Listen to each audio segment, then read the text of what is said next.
not good putting me in front of the camera. It won't. Gotta keep quiet. I'm sitting with you. Andrew took my seat. Anyone going to go ahead and give Mr. Elwell's presentation? That's $2 good. That looks great. Let us thank the Lord food. All right. Well, I don't have anything prepared officially, but I would love to read a verse, which I think is. I'll try and recite it from memory. It's James 1:5. If any of you lacks wisdom, you should ask God, who gives freely without finding fault and will give it to you. It's a constant reminder that we are not all knowing and that we should rely on God's wisdom. So this is my thought. And if you would join me in prayer, please. Dear Lord, thank you for this day. Please give us wisdom tonight. Help us to work together, treat each other with respect, and help us to have a great and productive meeting. In Jesus' name, amen. Amen. Thank you, President Newman. Now move on to the Pledge of Allegiance. All right. Tonight's Pledge of Allegiance is going to be led by freshman Trust Major Lizzie Tart. She's from Clayton, and this is her first year in SG.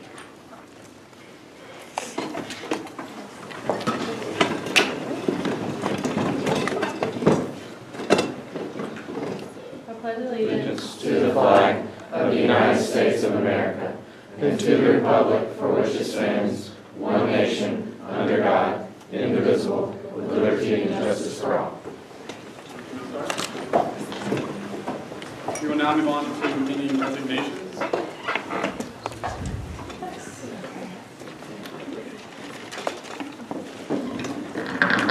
All right. It brings me great sorrow to present this resignation to you all tonight. Andrew Strobo has officially submitted his resignation. He has expressed his enjoyment of being an SJ over the last 3 years and thinks that we have made a lot of progress. But he has chosen to resign, so I ask for your acceptance of his resignation. Is there a motion on the floor? Motion to approve the resignation. Second. All those opposed, please raise your hand.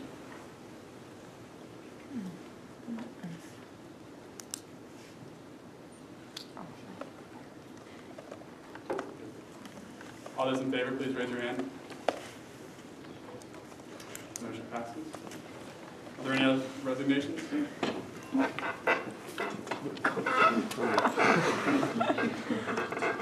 Motion to suspend the House rules. Second. I have an email from Jennifer Littlejohn. She said, "Good evening, freshman class council and Congress. I would like to thank each member of Congress for the opportunity to serve with you. I have enjoyed being a part of this organization and that does so much for the students and has a passion to change things for the best. I have many obligations and I'm afraid I cannot give SGA the adequate attention it deserves nor requires. I hereby resign from my position as freshman class representative for the 2013-2014 school year. Best regards, Jennifer Littlejohn." Motion to approve Jennifer Littlejohn's resignation. Second. All those opposed, please raise your hand. All those in favor, please raise your hand. Are there any further resignations? Same one, or? Yeah. Yeah, you can- I'm just resigning as senior class rep. Is there a motion on the floor? Motion to approve it. Second. All those opposed? All those in favor? Motion carries. Are there any other resignations? All right. Seeing none, we'll move on. Are there any appointments? Mr. Nation? I have an appointment. Sorry, I should have elaborated on this. The reason Danielle has resigned, I have chosen to appoint her as treasurer, seeing that she was just elected to be treasurer next year, rather than appoint somebody else who would have to learn to do a job in 2 months and then not have a job to do after 2 months. I figured she could go ahead and get a head start. I think she's going to do a great job. I ask that you, I didn't even touch it. I ask that you approve her appointment. Motion to approve Danielle Barnes as executive treasurer. Second. All those opposed?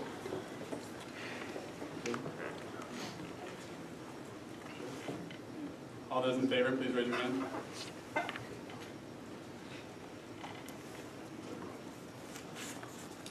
Motion carries.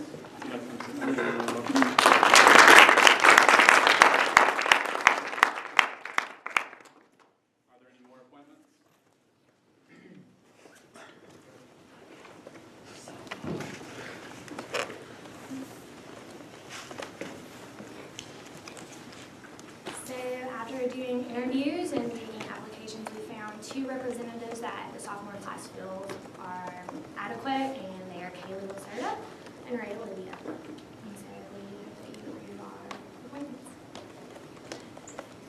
Motion to approve the 2 appointments. Second. All those opposed, please raise your hand. All those in favor, please raise your hand.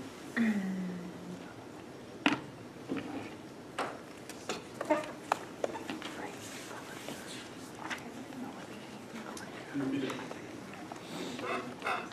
Could you repeat the last name? Kaylee Lacerda.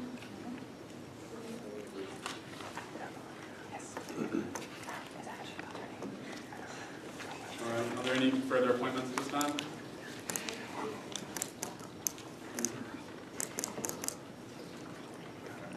Motion to add to the agenda the swearing in of the new appointed members. Already there. Moving on to swearing in, Mr. Navy.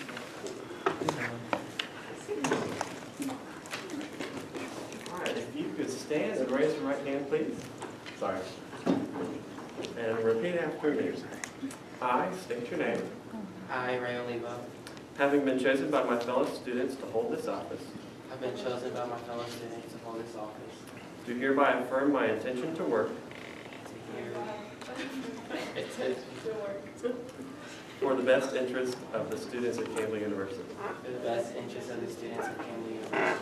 I promise to conform to the rules, I promise to conform to the rules, regulations, and policies of the university, regulations, and policies of the university, to protect and adhere to the SJ Constitution, to protect and adhere to the SJ Constitution, and to commit my time, effort, and talents to commit and power to provide for improvement and adjustment wherever needed. to provide an adjustment whenever needed. Congratulations.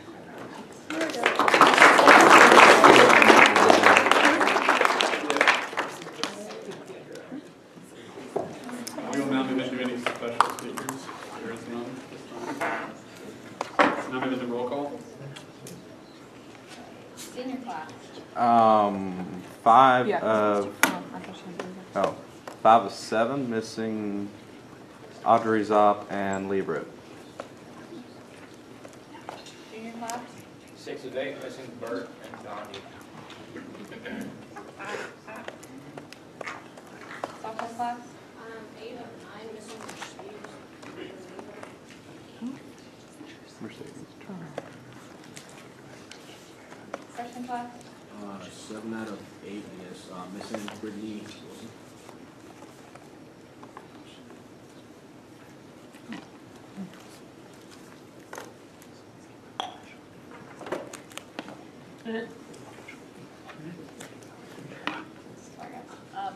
Executive is only missing Ella. And Okay. Johnson, I'm sorry. All righty. We will now move into the approval of the minutes. Is there a motion on the floor? Motion to approve the minutes from the previous meeting. All those opposed, please raise your hand. All those in favor, please raise your hand. We will now move into student forum. Any students wishing to speak at this time? Go ahead.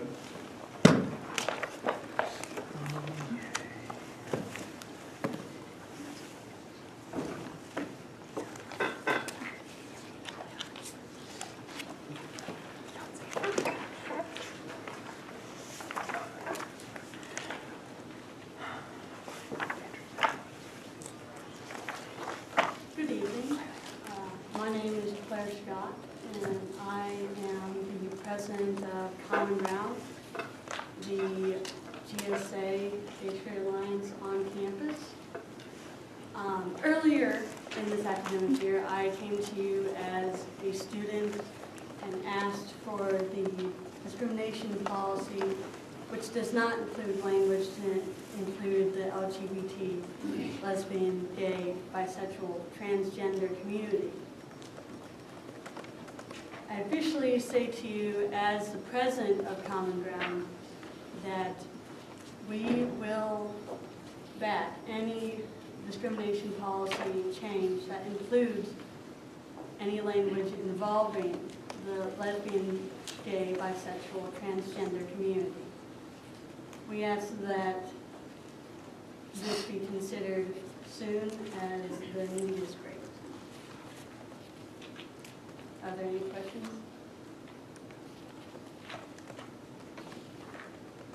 No. Thank you for your time.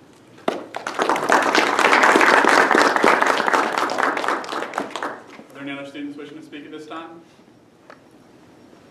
Seeing none, we'll go ahead and move on.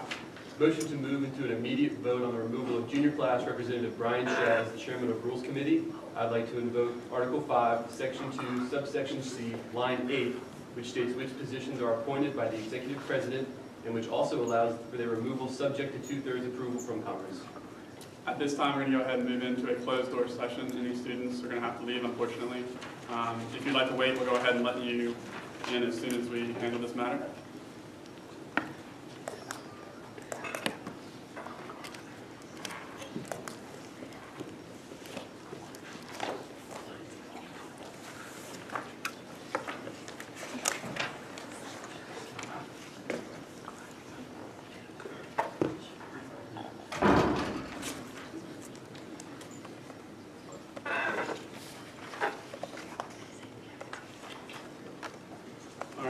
There's a motion on the floor. The motion is to remove junior class representative Brian Shad as the chairman of Rules Committee under Article 5, Section 2, subsection C, line 8, which states which positions are appointed by the executive president and which also allows for their removal subject to 2/3 approval from Congress. Is there a second? Second. All those opposed, please raise your hand. Motion to amend the motion to have the Rules Committee members vote first. It's a motion instead of a motion, just to throw that out there. The first motion.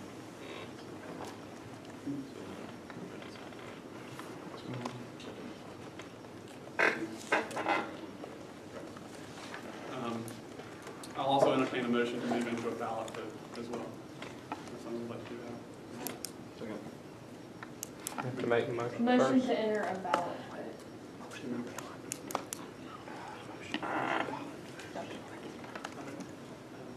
Clear. Didn't they second the motion, so are we allowed to make the motion to move to a ballot vote? I believe you're allowed to make a motion. Because I think that trumps it. I'll refer that to volunteer. Well, I just want to make sure it's done. That's proper. So we go ahead and take a hand vote. We will take a hand vote, so Parliamentary inquiry, isn't it up to the discretion of the chair how we vote? Yeah, it should be. Yeah. we'll go ahead and move into a ballot vote for this time. And get some paper for that.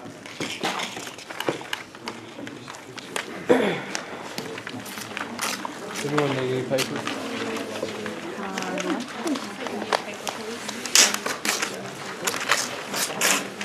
Not the previous thing. Anybody need paper? Not the good paper. I think Yeah. I need a replay there. Anybody need paper? No. I need a sheet. Guys. Are we voting to add it to the agenda? Can you say that, please? What, Carlos, what exactly are we voting on? The motion made was to remove Mr. Shad from his chairmanship under line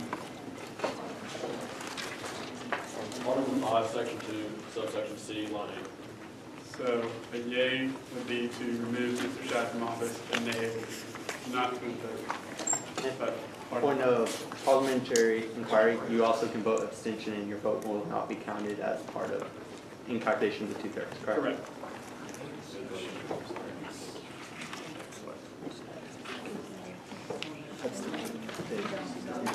It won't be counted as yes. You could have 20 people put their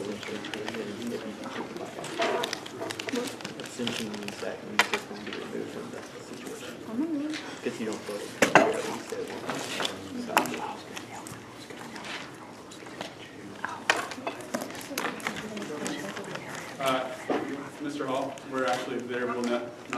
abstentions for this vote, as no one will have a direct conflict of interest with the motion.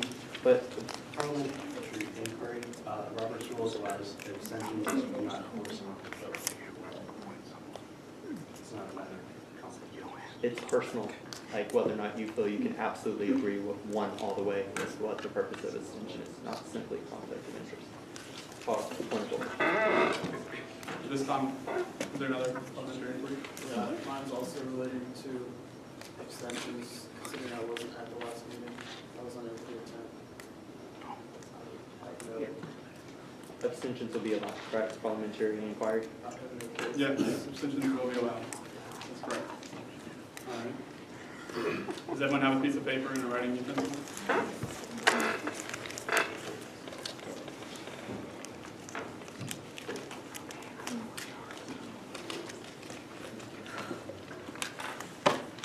Motion to appoint a teller to vote.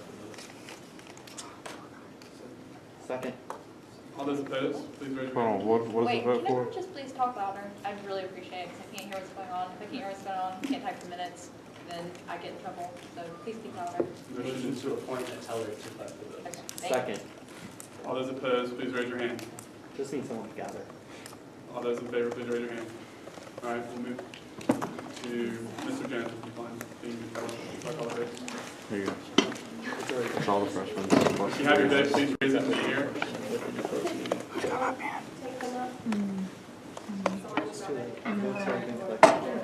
You're going to go ahead and let Mr. Moore. Parliamentary inquiry. How long can we take to make a decision? I mean, how long do we have to make a decision? Do we have to do it right this second, or can we have a few minutes?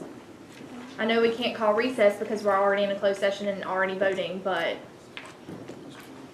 I mean, this is a big decision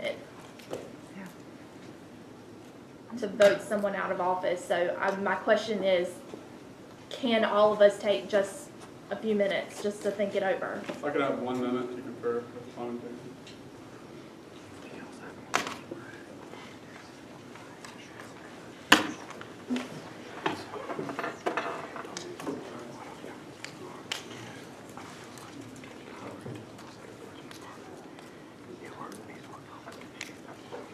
Just a point of clarification, the motion is not to remove him from office, just his chairmanship. He'll still be a member of SGA. Mr. Did wanted me to point that out. There is no time rush, technically, so you can take as long as you like.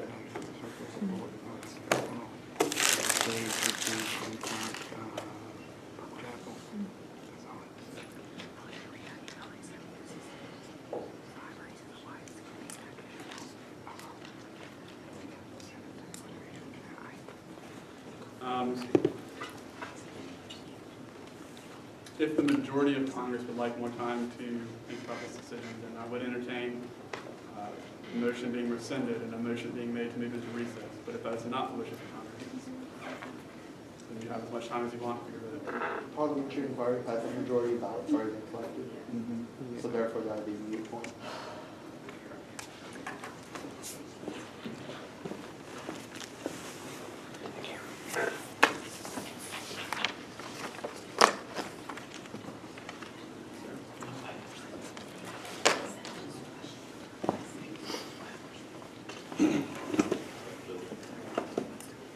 Mr. Crowe, would you mind counting these for us?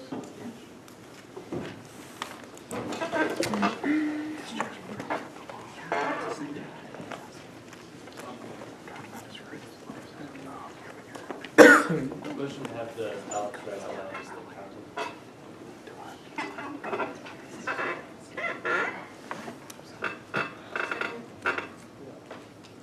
All those opposed? please What's the What was vote? the motion? The motion on the floor is for Mr. Pope to count, to announce the ballot out loud. That's fine. Yeah. All those opposed, please raise your hand. All those in favor, please raise your hand. Okay, Mr. Pope, can you send them out loud as we count? Okay. How about, you guys want to keep counting?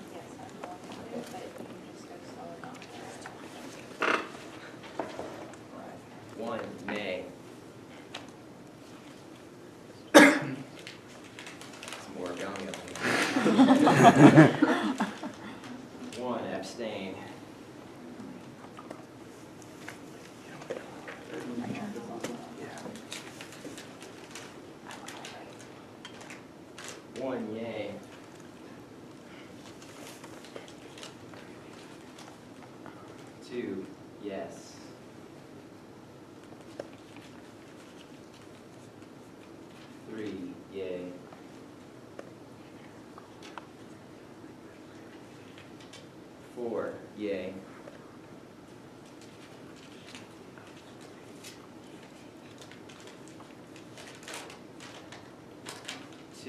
No.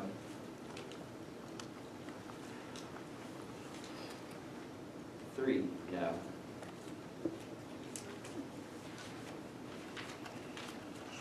5, yes. 4, no.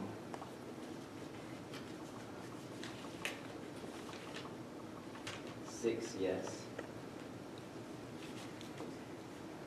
7, yes. Oh. 8, yes.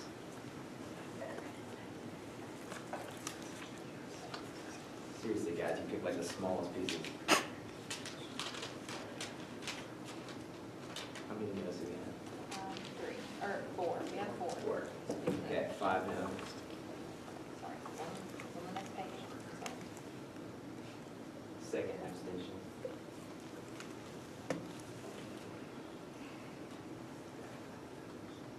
What number are we on? Absolutely not, nay. 6. All right. How many yeses do we have? 8. All right, so 9 yes. 3 abstain.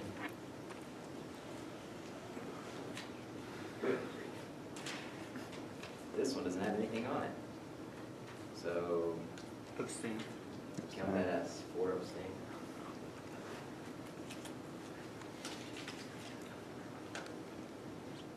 4 yes. 10 yes. 4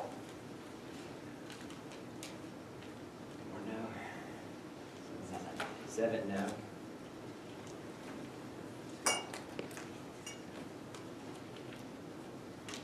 11 yes.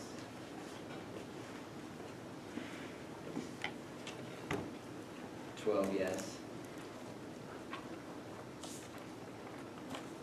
13 yes. 14 yay.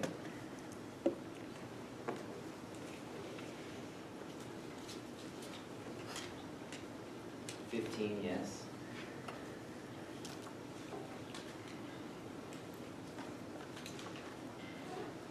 16 yes.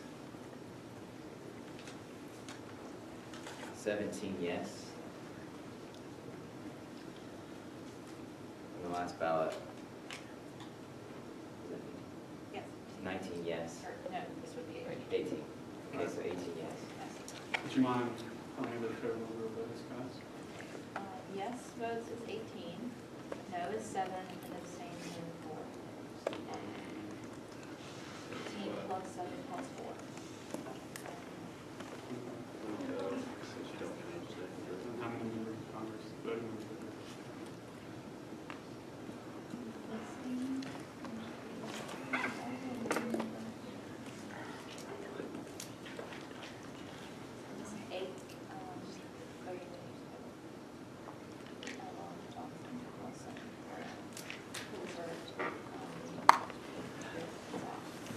We have a question, number of votes correct. Compared to members of Congress, able to vote, the votes cast.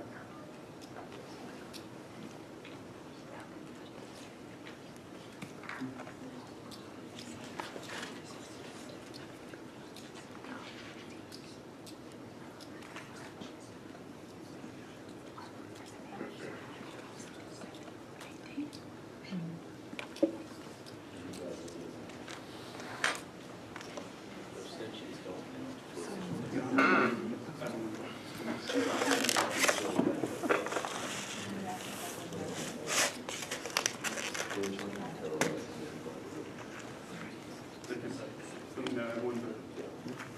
And then we'll recount it one more time for record. You guys ready? Yeah. We have how many members of Congress able to vote here? And then compare that with the non-votes.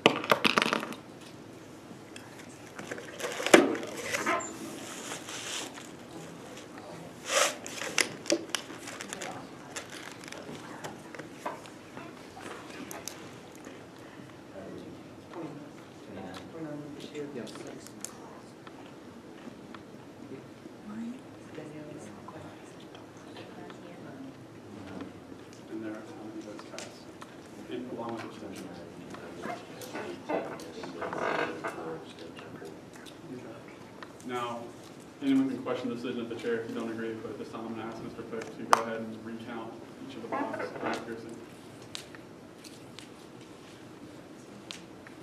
1, 2, 3, 4, 5, 6, 7, 8, 9, 10, 11, 12, 13, 14, 15, 16, 17, 18, yes. 1, 2, 3, 4 abstain. 1, 2, 3, 4, 5, 6, 7 no. The vote was accurate. Mr. Pope, would you mind reflecting on the voting number? Yeah, sure.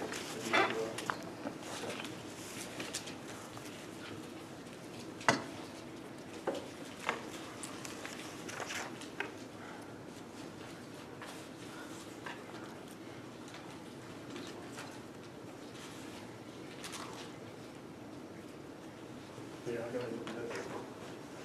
Yeah, that would be great.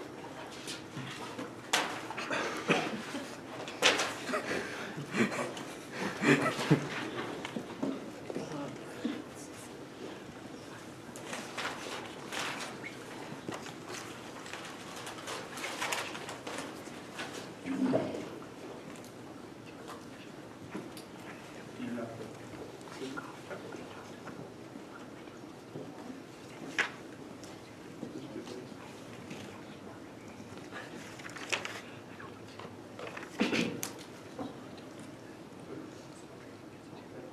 The motion to remove Mr. Shad from chairmanship has passed. At this time, we will move on to executive council reports. And if someone, Mr. Pope, if you would mind informing any students outside, please, and then that'd be great. Motion to move outside of closed session. Second. Yeah, that's fine.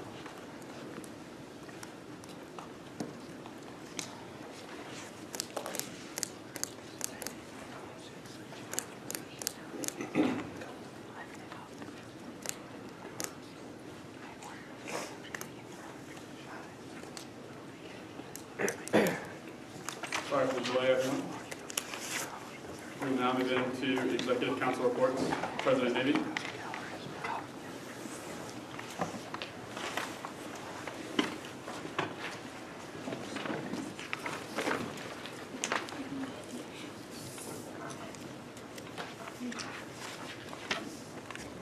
For those of you who stepped out, a motion was made to remove Chairman Shad's office, and the vote passed.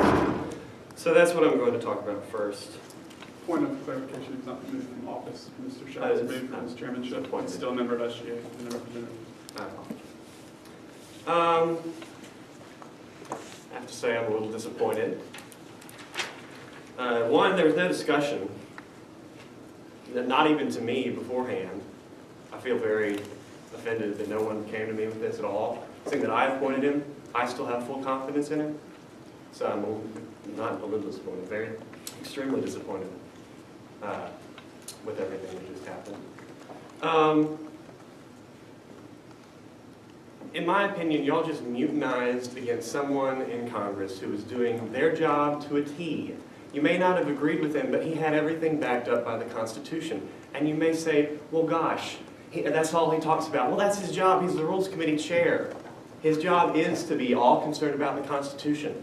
That's why I chose him for the position, and that's what he was doing. I'm extremely disappointed. If this is about the last meeting, I have no idea where to start. The meeting that we had on Tuesday has never been had before. We've never allowed proxy voting. We've never had a meeting on Campbell University property. And the moment he tries to rectify the business that was done at that meeting with a simple, we messed up, we acknowledge it, and now we move on, And one, y'all turn on him in Congress, and people are yelling, people are screaming at each other. And then the next meeting, under the radar, you just boom. No discussion, gone. I can tell you right now, it is going to be extremely difficult for me to find someone to replace Mr. Shad.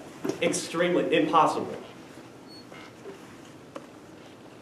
I'm very disappointed. So, now that I've lost my train of thought completely, in respect to last meeting, I think we can all accept that the last meeting was a travesty. It was mayhem. It was not what I signed on for when I ran to be the leader of this organization. I did not run to lead an organization that yells at each other, that is obstinate towards each other, that would rather debate instead of work together on every little nitpicky thing, and one that's going to be productive. So far we've had very few resolutions at all this semester, and we're halfway through. It's spring break, and what do we have to show for it? Absolutely nothing. And I try, I really do.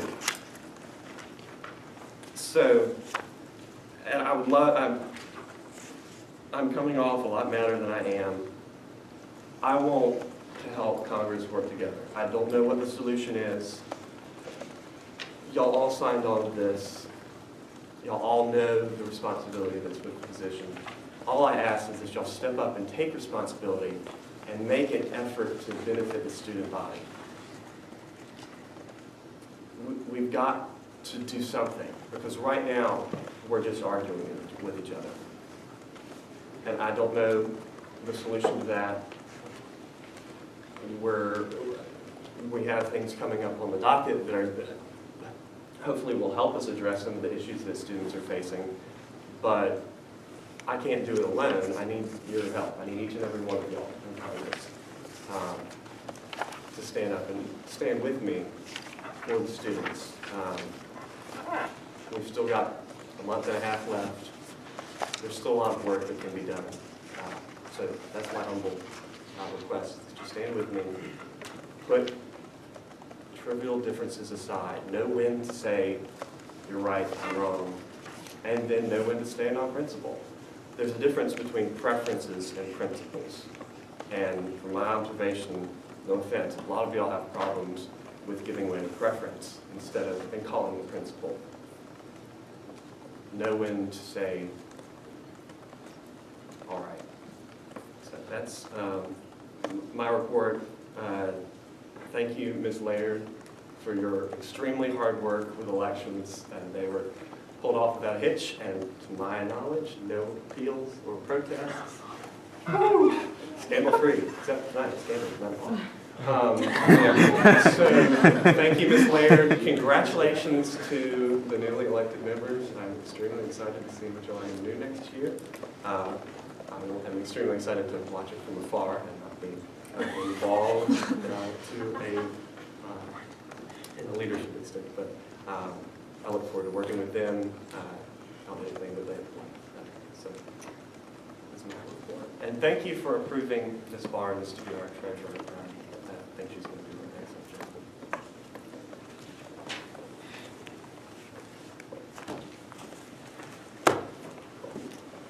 All righty, everyone. I hope I handled everything with controversial motion the right way. If you don't believe I did, feel free to contact me as soon as this meeting's over.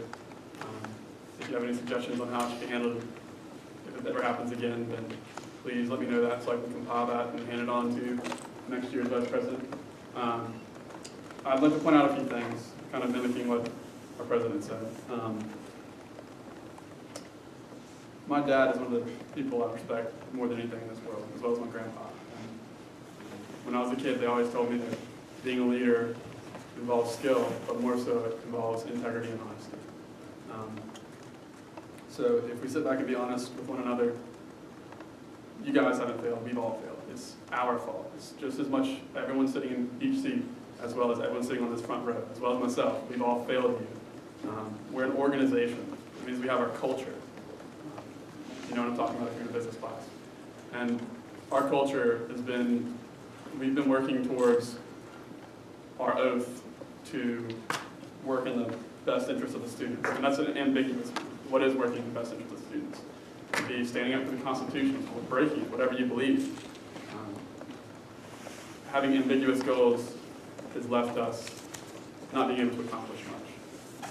And despite that, we've still accomplished a lot. Mr. Johnson's not here, but apparently the community students thing went spectacular.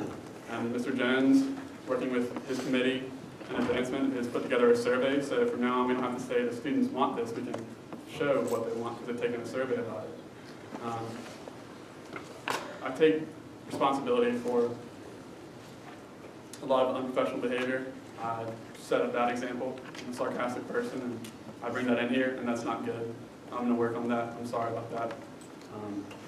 And even though we are meant to serve the students, we're also a college SGA. We're here to learn. That's the reason we're paying all this money in the school, is to learn. So this is a valuable opportunity for us to learn what to do and what not to do. Hopefully we've learned something along the road. I think Mr. Shad's done an excellent job interpreting our Constitution. I don't always agree with him, that's for sure, but he puts a lot of effort into it.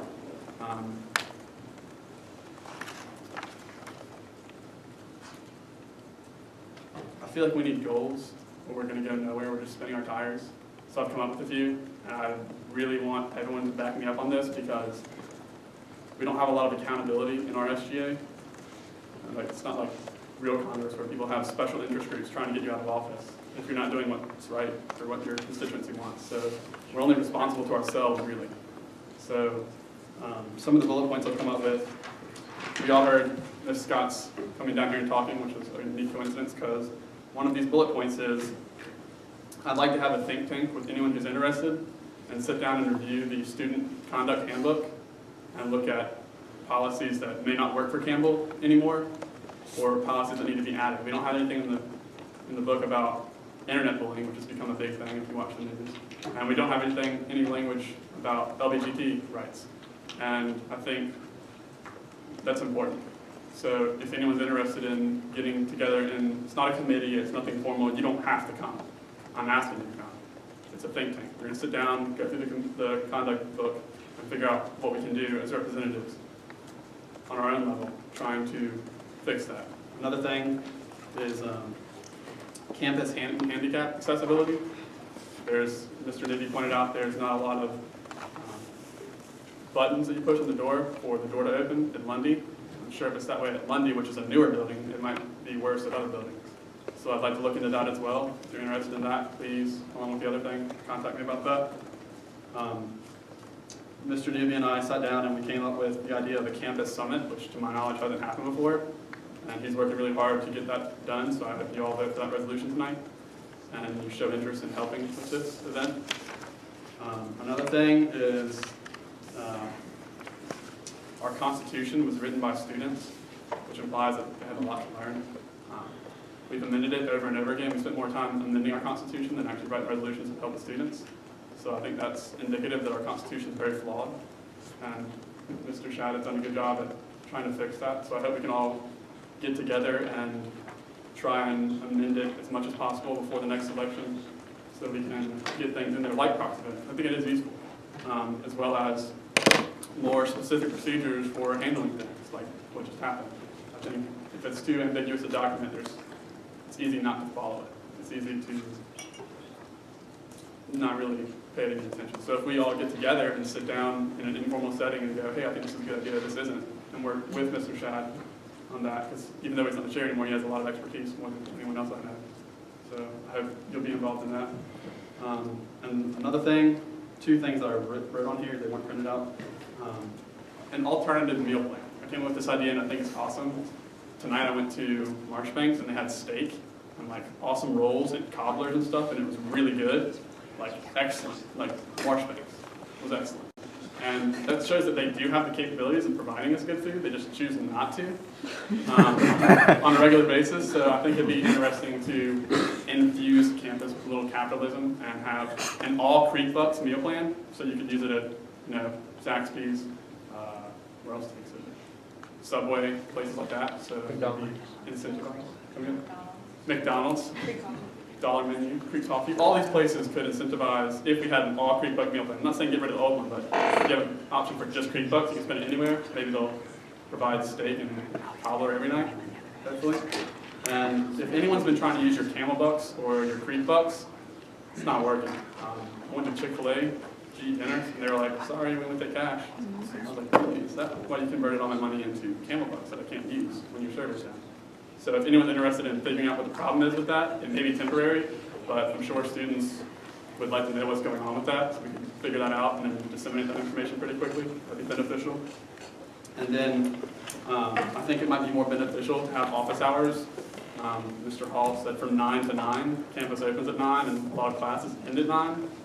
So why isn't SGA open from 9 to 9? So we can maybe motion to amend the House rules to make the office hours count from 9 to 9. I think that'd be very beneficial. We could do more work on helping the students in the office. Also, plan on tabling Monday, Wednesday, Friday. Hopefully everyone can get out there with me Monday, Wednesday, Friday and give the survey out. It's been successful, so if we continue that, we should only get more ideas of what we can do. And I know we've focused a lot on amendments and internal things. We have resolutions tonight giving reprimands and amendments and creating positions and all these things. But we're here to serve the students. Mr. Bushhouse is so keen on pointing that out, and it's right. We spend a lot of time on ourselves and debating. So I'd like to go ahead and wrap things up with, let's make sure we're serving who put us in office. We didn't get here by just volunteering. We had to get elected. Everyone knows that just happened. So let's go ahead and work hard to earn the right to represent people. And if you have any questions, get up with me. And I really hope you contact me about these think tank groups I have going on. I'll be here after the meeting. Yes. Since you're the chair of the meeting, what are we doing with the conflict with Dr. Basemore's dinner and the planned congressional meeting at 7? Thank you for reminding me of that. We will be having the next meeting when we come back from spring break at 8:30 because there's a dinner with Dr. Bazemore. Hopefully everyone can make it. It shouldn't be too long, hopefully. Also, I'm debating whether or not we should have a meeting every Thursday instead of every other. If you're against that, let me know.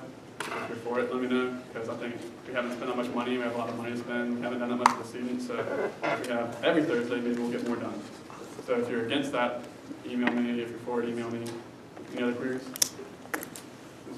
One of your bullet points was talking about the automatic door openers for the handicap. I actually talked with Dean Faulkner, a very nice thing alike. I talked with Dean Faulkner today during the sophomore and freshman forum he had going on. And he said that they were looking at doing it shortly. As far as the other buildings on campus, I have actually been noticing that. The majority of them are for handicap accessible, especially with the door openers, with the exceptions of Kivett and Pearson. That's actually one thing that struck me so funny, because Pearson and Kivett, are older buildings, they're kind of grandfathered, but it was odd that Monty Fairman being a new building didn't have door openers. But Dean Faulkner said that was going to be one of his short-term goals getting done as soon as possible, because it is a quick fix. Thank you for that. And that shows that it needs to be done, so why don't we have an active role in getting it done? I mean, we have a bunch of money. They are really expensive, though. I looked into this last year, got complacent, didn't follow through with it, but they were like incredibly expensive. So maybe we can at least help out or get a petition going around to kind of quicken the process that Alex was talking about. Any other questions? Queries? All right, thank you all for your time.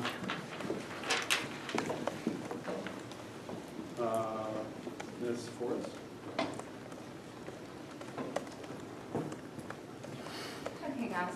I was really scatterbrained last meeting. That's why my minutes are kind of crazy, because I was writing down all these things. I was planning to make this great, long, fantastic speech at the end when we had congressional forum, and then we didn't. And I was kind of glancing back over it, reviewing it, and thinking if I should bring it, all the points that I wanted to make back up. And I said, you know what, this meeting's over, it's finished, we should start on a new foot. But with the removal of Mr. Shad as Rules Chair, I voted yes, and I'll put that out there, and that's fine. When I met with Mr. Hall and Dr. Bazemore, he asked us how SJ was going. And I said, Mr. Hall and I kind of looked at each other and like, oh, well, should we say the truth? Or do we say, the fluff answer that he wants to hear? And Mr. Hall and well, I guess I shouldn't speak for him, so I'll speak for myself. I said that rules are meant to be followed. And I'm all for following the rules. I'm not against following the rules. Rules are great. We need to follow the Constitution. I'm 100% for that. And as your student body president next year, I hope you'll fall in line with me under that. However, I do not think that the rules need to hinder you from being productive. And that's what I felt like last meeting was and how this year has been. And I think that's why we've been so complacent on doing things, is because we're so focused on ourselves and we're hindering ourselves from being productive. So that's the issue I had with that, and that's all I'm going to say about that is I don't think rules should hinder you from being productive. Also, during the meeting, like I said, I was getting a little frustrated earlier because people aren't talking loud enough, and I can't type minutes if I can't hear what you're saying. So please talk louder. Also, another point. I'm sorry. It's hard to type what people are saying and then you have to talk yourself. Oh, Stephanie. I would like to thank Stephanie and everyone else that sat outside in the cold all day during Elections Day. It was freezing. I was out there all day from 7:30 to like 4, and I was bundled up in like 10 things. So thank you to everybody that helped with elections. I know it was freezing, and I wish it wasn't, because I think we would have had a much better voter turnout if it wasn't that way. But I do agree with what Mr. Outlaw said about improving the handicapped accessibilities. I think that's a really great thing that we need to work on, as well as I don't know what I'm saying. I'm sorry. That's all I have to say. Thanks. You have any queries? Yes. You say you voted I would have voted, yes. Anything else?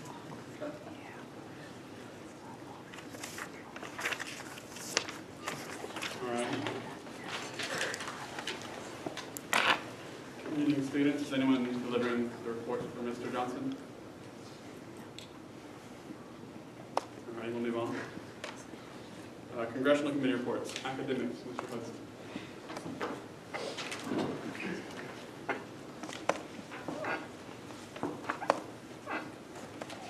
All right, so we did the second round of Professor of the Year yesterday during the executive elections, and I was originally going to do 6 professors off of that, but I decided to do 4 because there was kind of a split number between number 4 person and number 5 person.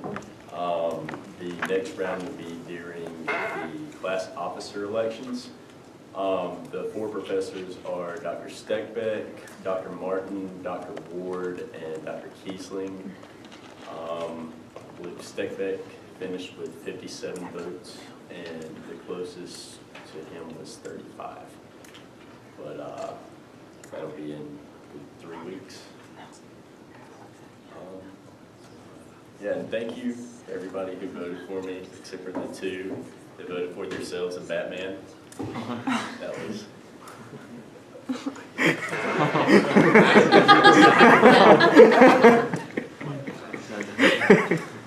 All right, we'll move on to advancement. Ms. Tadlock.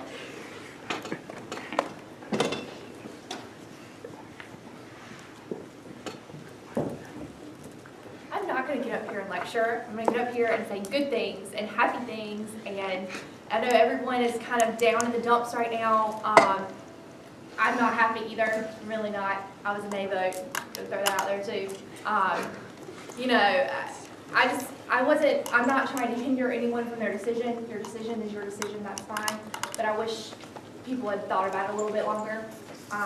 I fortunately knew that this was possibly going to happen, but I thought it was going to happen at the last meeting, so it still kind of hit me like a ton of bricks when it happened tonight. So I just wanted everybody to kind of take a step back and think about it, really think before you make a decision. But I respect your decision. So, okay, on a happier note, toilet paper will be up right after spring break. For those of you who don't remember what toilet paper is, it's the really cool piece of paper that's going to go up on the bathroom doors in most of the buildings on campus now.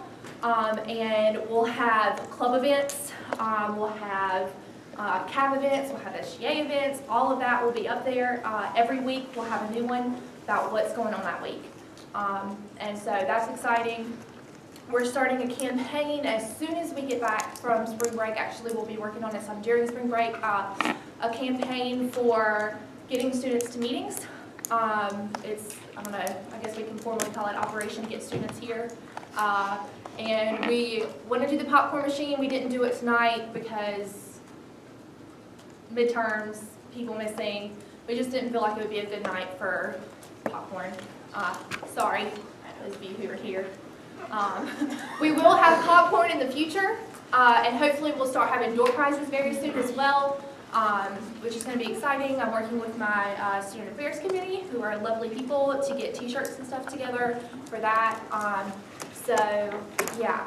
Also, the survey, I heard had a pretty good marking yesterday. I don't know what you would say there, but the survey went well yesterday, and we're going to keep working at it. And Advancement decided on the prizes for the random drawings for filling out the survey. One will be a goodie basket. It's going to be about $100, and as soon as we have the resolution written up, you'll hear more about that. And then there'll be a second and third place prize as well. And I think that's it. Other than if you're involved with any clubs, make sure that they're getting us their events and telling us about stuff that's going on, especially since we're getting ready to have toilet paper. I know I've been putting up 1,000 flyers, Common Ground. I've put up a ton of flyers for them and a ton of flyers for a couple of other clubs, but just make sure that your clubs are getting that stuff in so that we actually have a chance to do it. Make sure they're not waiting too late either, because we need some time to get it done. So, okay, that's it. Thank you. Do you have queries? Sure. So who's gonna be in charge of the advancement, like the toilet paper thing? Like, is advancement gonna be the one putting the papers, or like is Cap? What will happen is Advancement will be in charge of collecting club information, and then it'll actually be Point Andrew of Hall. information, the input its job is dissemination of information. It will fall under that, and it'll be the workers there who will make sure it stays up to date. Follow up. So is it gonna be just like one sheet of paper, like with all this stuff on it? One sheet of paper, and I'll have all the week's events up there, just the 1 week. We're not going to do anything too far in advance because it'll start just piling up. There's a lot of stuff that goes on campus that people don't know about. So that's basically what we wanted to do that for, was to make sure that we were informing students of what actually is going on and what club events are happening and that sort of thing. Mr. Representative. You're right. Oh, sorry. Any news on the connections credits this semester? I'm glad you asked that. I am in talkings with Faith Beam, and when all the snow stuff happened, she wasn't able to meet with me, and actually wound up having to reschedule like 3 different meetings, and every time it happened, there was snow. So hopefully we've been emailing. She's a little bit slower on her email because she's got so much going on. So hopefully I should have a response soon, but we may only be able to have 1 meeting as connection credit meeting now since it's so far into the semester. But if we do, it'll be the meeting before our last meeting, because normally that's when everybody goes, oh, let's do all this, and everything gets done. So, and not to mention, that's also a time when students go, oh crap, I need connection credit. So that would be a really good opportunity for us to bring students in. So, as soon as I have more information about that, I'll let you know. Did you say the meeting before the last meeting or the last meeting? The meeting before the last meeting. Yeah, sorry. Elections.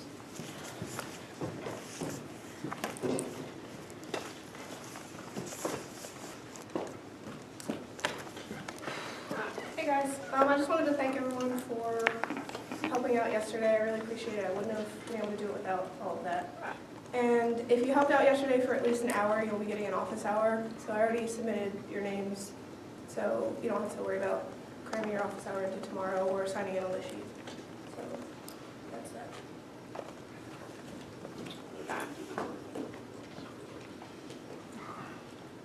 When I move to finance.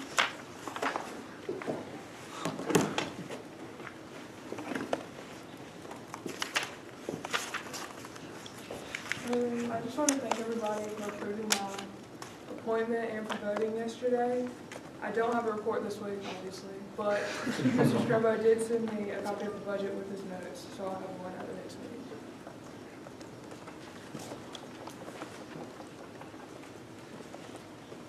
Rules, would someone like to give the rules report?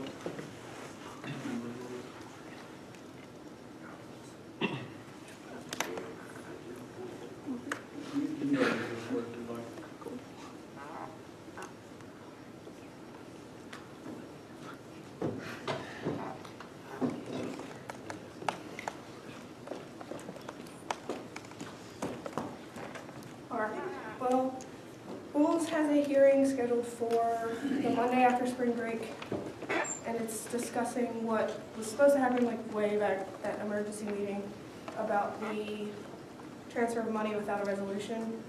So that'll be the Monday after spring break, if anyone wants to attend. Student affairs, Mr. Stevens.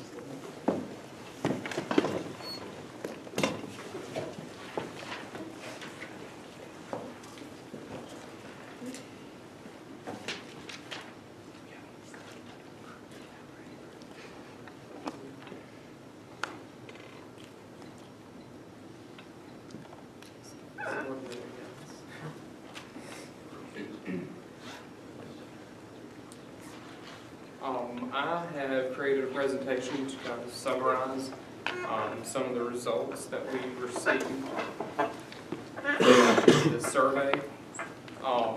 The survey hasn't been published, and we haven't gone around to do canvassing yet, so this is just solely what President Newby has been able to do on his own in the past 3 days.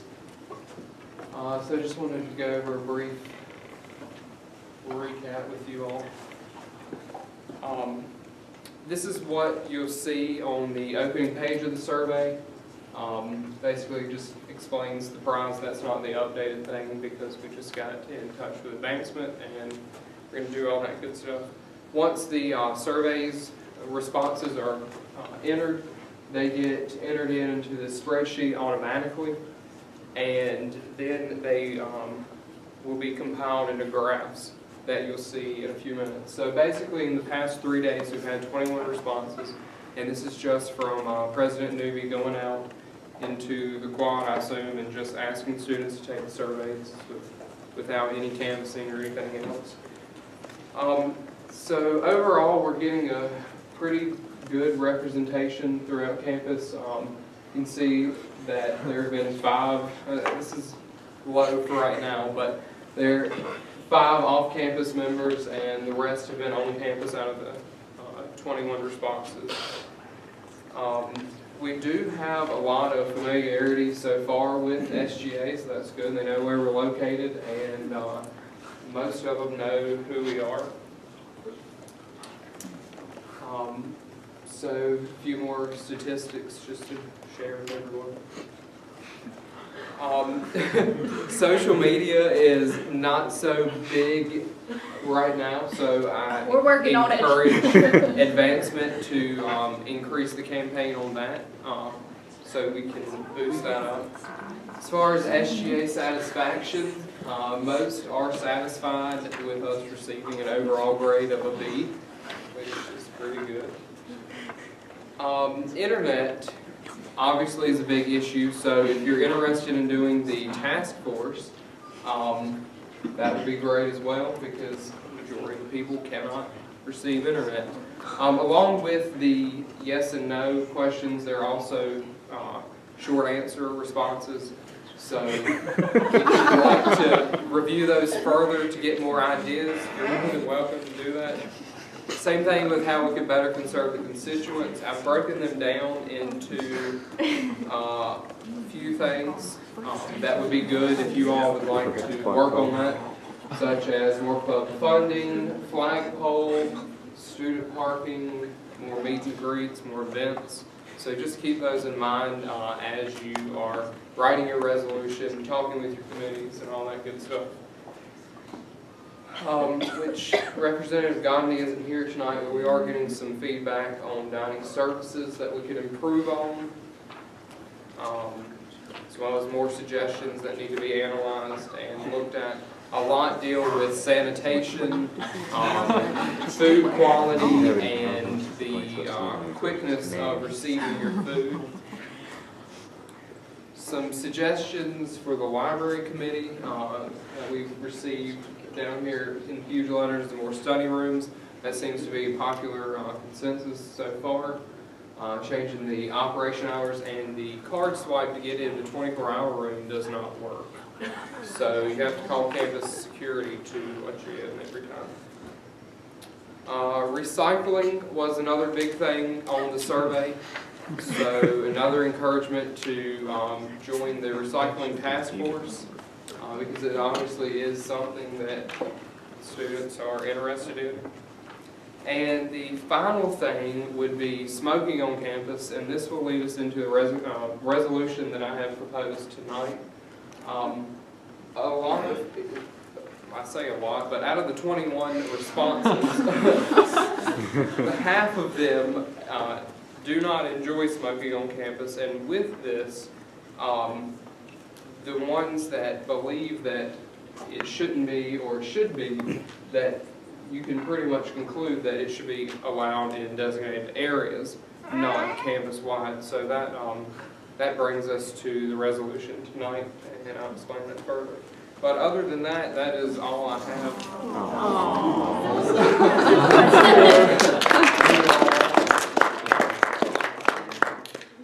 Anybody have any questions? I don't know whether to direct this at you or advancement, but we have an Instagram. Yes. Would you give me that ad? Can I give it to you after the meeting?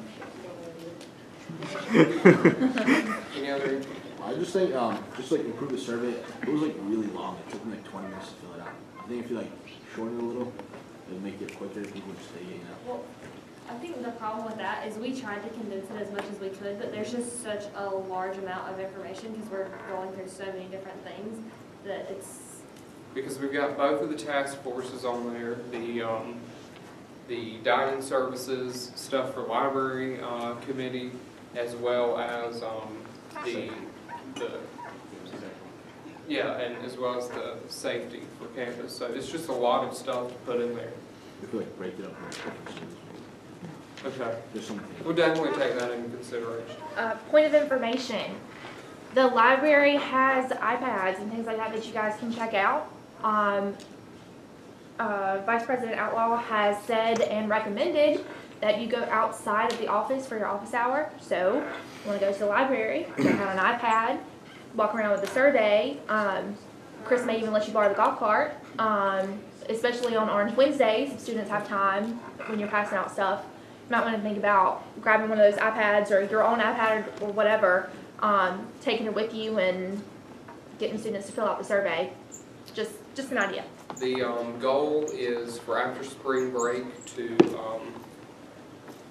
disperse all of these surveys through Facebook, Instagram, Twitter, as well as dorm canvassing to give a personal aspect so they can put a face with a representative, as well as filling out the survey and potentially contacting Jennifer Brown to send it out to everyone campus-wide.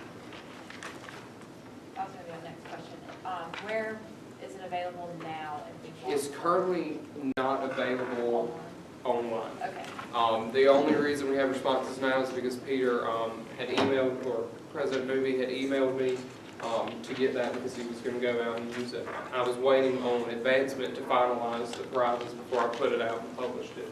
I just shared on my page if it was. That was fine with that. Yeah, as soon as we get that changed, it will be published and I'll send it out to all of y'all.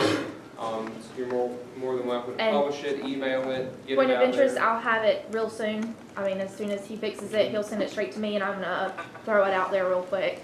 So you can also find it on our Twitter and our Facebook. That I hope all of you follow. I'm trying to have that ready by next week, so hopefully over spring break, if nobody has anything to do, they can fill out the survey. Any other queries? Can I make like an add or addition to it? It's not a query. All right. I'm just gonna say it. I spoke to who's in charge of campus recreation. So another about possibly clearing out one of the rooms in Carter and making it into a weight room, kind of moving like all those nasty weights and getting some new ones into a big storage room, kind of swapping it. So if you want to, and he asked me to like talk to everyone to like just see if there's support for that. So if you want to add that on the survey, just like do students want more room for weights, and like it would make it a lot more open, less like crammed. Point of information that you're looking for, by the way. More information. Would it be possible to sort of subdivide the survey into different categories if a student wants to participate? It has something that they want to add about the library. Instead of having to go through the whole thing and just click, if they have an issue that they want to address, they see, oh, we can click this and take the library survey, and then it brings them back. Is there a way, my question is there a way to do that? I can check into it. I did the best I could with subdividing it and putting each category on a different page. But as far as like hyperlinking it back and forth, I don't know, but I can look into that. Because as it stands, there are certain questions that are required and certain ones that, you know, if they don't want to fill out, they're more than welcome to skip. So I don't know how that would work with that. Point of information, we're also using a free survey site. Yeah. Just gonna throw it out there. So our capabilities are kind of limited because we didn't want to have to spend student money to make a survey for students to have to fill out. But I will check into that, see if I can.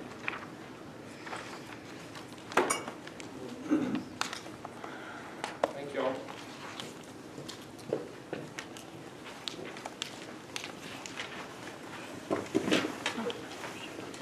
Moving on to class report.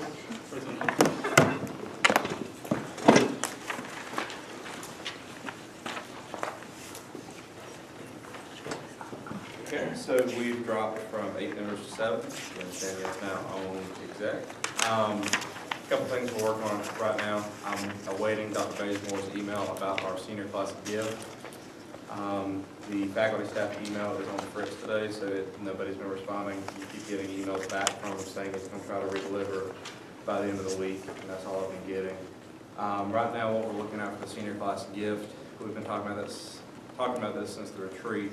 We're wanting to name the student section at the Convocation Center and at the football stadium. So we'll have a permanent sign there, not like a plastic banner, but a metal one that Dr. Bazemore's going to talk to Jim Roberts about and see if we can get that. Last year's senior class gift was the picnic tables in Saddle Park and then the big shed out at the intramural fields. Another note, on the survey, y'all had erected flagpole. The flagpole that was taken down was a senior class gift from the 70s. I asked Dr. Bazemore about that, couldn't get a good answer about why it was taken down, but it was put up as a memorial for all students who passed away while they were at Campbell. So trying to figure out what that one is. Another big thing we are working on, which affects everybody in the room years down the road, is graduation. Graduation has been moved outside this year. Not particularly happy about that. Spoke to a couple of professors last week, and they said, what the heck, nobody told us. One of them wasn't happy because now he can't sleep in the convocation. No, shouldn't have said that. So we're going to be working on that. We can't really get any concrete answers out of anybody why it was moved outside, other than they want to be like other schools in the area. So that's about all we've got on that. Where are they doing it outside? What they're calling the academic mall right now, so academic circle. They're trying to make a new fancy name for it.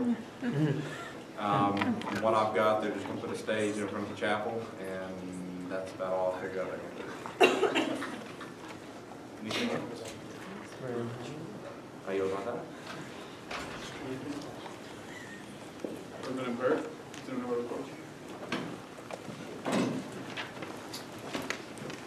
The only thing we have is we are still looking to fill the position for our class. We'll actually be doing interviews the Monday after spring break, and we have 2 candidates that have submitted so far, so hopefully that'll be on roll for next time.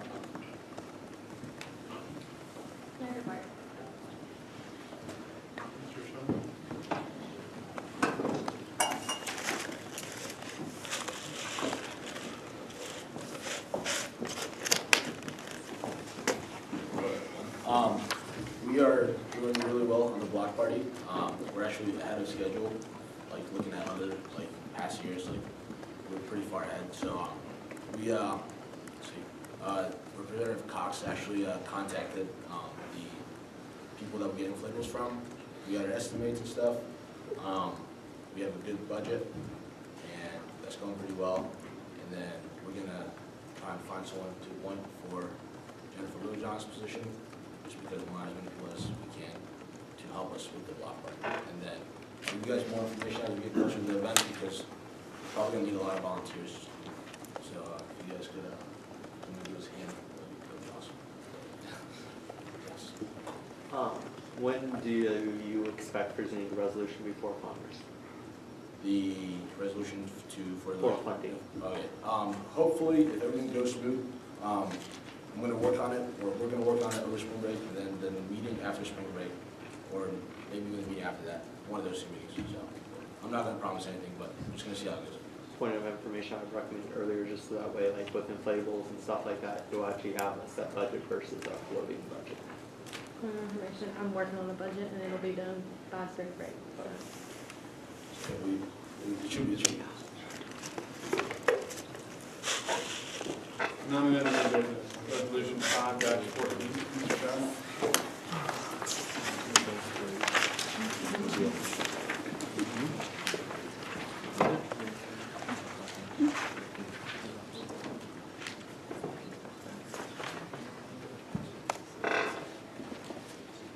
Evening, everyone. This resolution is a reprimand for office hours like we've done many meetings before. Changes of names on the resolution.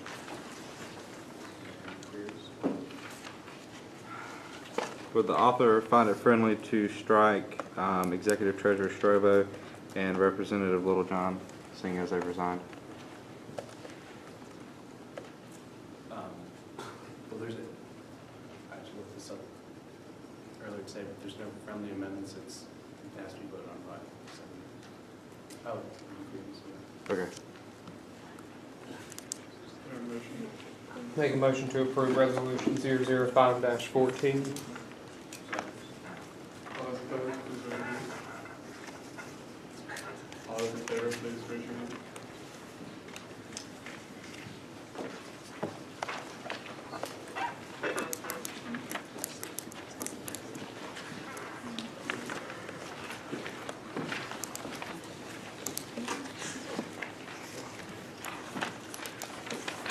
Same resolution, just the, I believe it's 2 weeks ago, because there's the snow week in between, just in your count. Again, the same text, just different names and different week.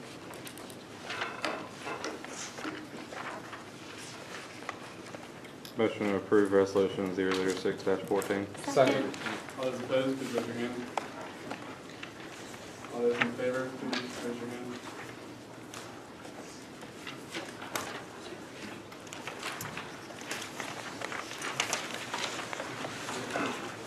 Motion passed. Now we're into amendment 07-14. Mr. Hudson. Motion to suspend the House rules to allow me to use my phone. We don't have the resolution or the amendments printed, so I can read to everybody what it is. Is there a second? Second. All those opposed? All those in favor?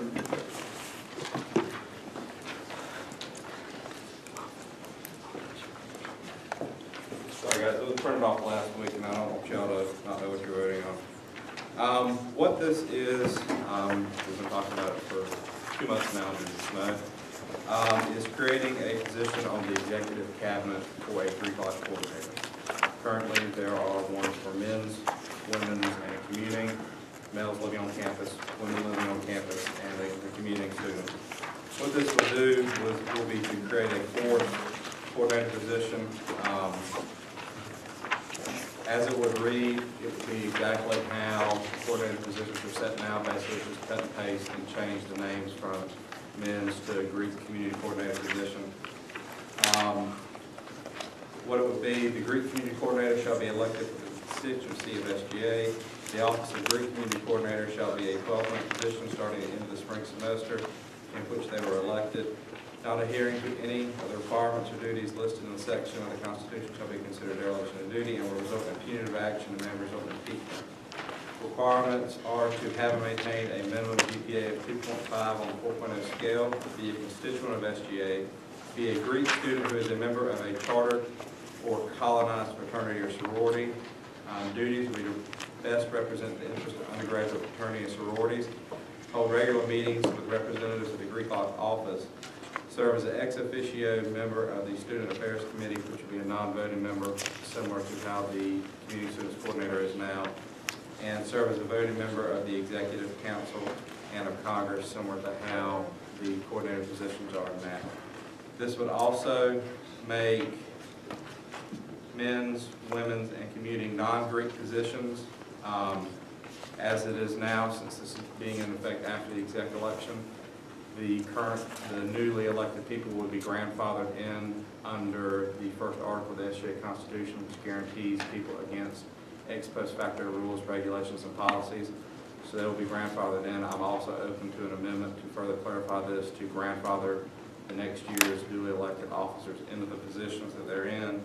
It also renumbers a couple of sections because we're adding a section. So parliamentary will move from section 9 to 10, chaplain from 10 to 11, and section 11, executive council, will move to 12. And it just adds the Greek community coordinator into where anything else is, where it's talking about men's, women's, and community. Are there any queries? Mr. Hall. Is the speaker aware that Chris O'Connor, Student Activities Director today, who created the Greek Life program, said that in his professional opinion, he thought Greek coordinator position as Greek Life is expanding rapidly and SGA could benefit from having leaders to serve as a liaison between Congress and the Greek community. You know? He's already, I mean, he's expressed not those words, but yeah. When will this person be elected? What this would be, the amendment has to pass Congress, it then has to go before the Rules Committee and pass Rules Committee again, and then be voted on by the Student Life Committee. What the aim is for this to be a referendum for class officer elections, and the position would be elected at either a referendum by itself after the class officer elections or at the class representative elections at the end of April. Once it's passed by referendum vote, it becomes part of the Constitution. What I'm thinking, either President Newby would appoint a replacement if there's a meeting after that, or leave the position vacant. And the day after the last day of exams is when the new executive cabinet takes over. That member would be sworn in and take office basically the day after the last day of the semester. Mr. Shaw. Is the speaker aware that according to the 2013 university report that Campbell publishes annually, it's quoted as saying about 100 students total are involved in organizations in terms of degree organizations, and it lists residence facilities capacities as 2,148. Not read the university report in its entirety.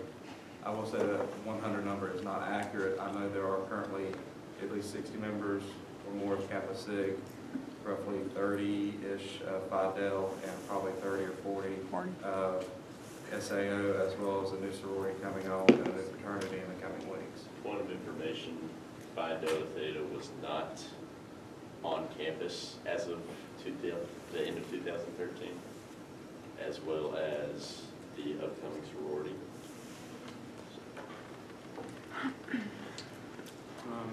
You had a question? Can you be 100% certain that the newly elected officials will not be removed from office, should there be a problem? As far as what I've went over with Chris sees no reason why they should. He has agreed to a grandfather clause, which I would like anyone to motion to add it to both amendments. Under the first article of the SGA Constitution guarantees any student against ex post facto rules, regulations, and policies. So a new amendment to the Constitution after someone's been elected would be an ex post facto rule and therefore would not affect them.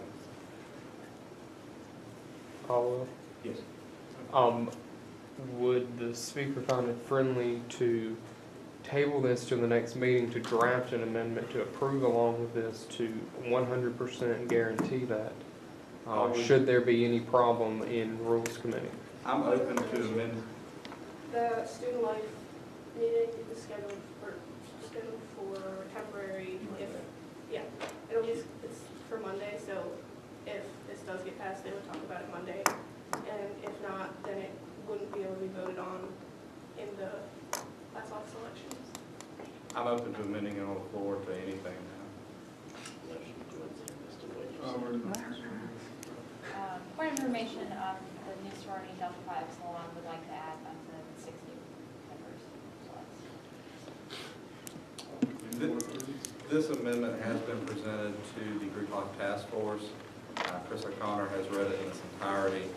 I've sat with him and went over this, as well as the Greek Life GA has approved the meetings to have with him on a regular basis. This does have the support of those groups on campus. The first article of the SGA Constitution does guarantee against ex post facto rules, and I can guarantee that the Student Life Committee would uphold their election. The Student Life Committee has never overturned anything in that regard. The Director of Student Activities had said he agrees with a grandfather clause. I'm open to adding that now as either a permanent part of the Constitution or as a part on there as a self-deleting clause that will give itself after a year, guaranteeing those who were duly elected yesterday that they retain their office. I was also concerned about the candidates for this election being able to hold their position. So I spoke with both Chris O'Connor and Cody Oxendine, the Greek Life GA, and both agreed and completely supported it 100%. Any more for you? I like the nomination part, but I have a question about the voter eligibility. I think it's good to have that position on the executive council, and I fully support that, but I don't really understand why a student, like if I was in a sorority, why couldn't I also vote for women's community coordinator? Because like I fall under both categories. Not only am I Greek life, but I'm also a woman. The same thing with the man and the same thing with commuters. Like I feel like they represent you in different ways, but I don't really see a conflict of interest being able to vote for both.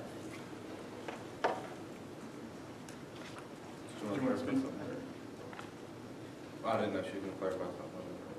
I mean, I was going to ask the question, but related to that. I would say that I would agree with that, but I would be concerned about people voting for 2 representatives on the executive council.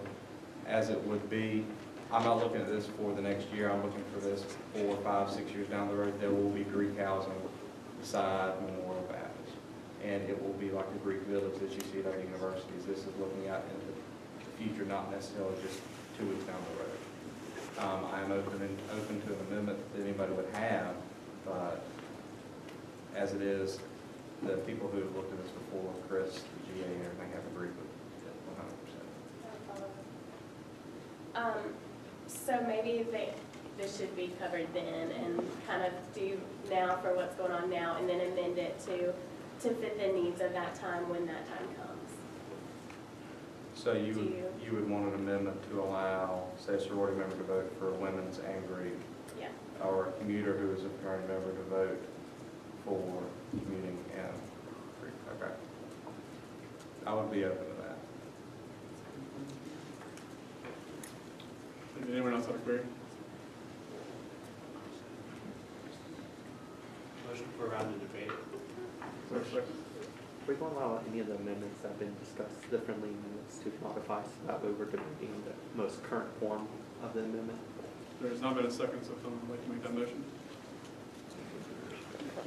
I motion to amend amendment 0814 to change voter eligibility. Second. You're second. Sorry. Who seconded? Point of clarification. Oh, no. I believe.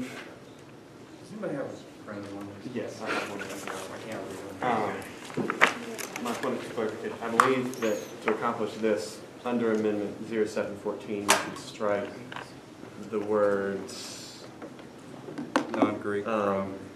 non-Greek from boarding student and commuting student under section C. And then, Make sure you say Greek. If they're not Greek, but Greek people be Yes.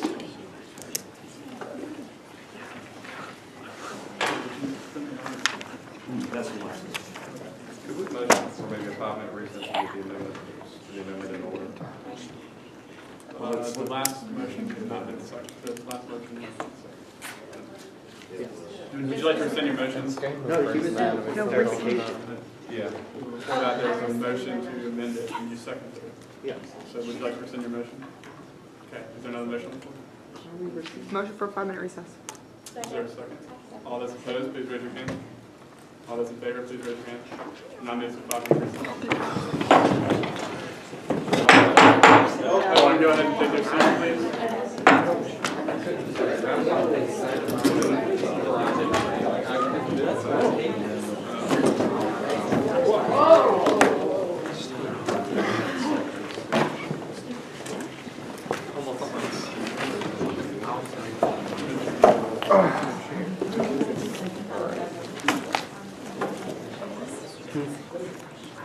I really don't do one, so I'm trying to do this.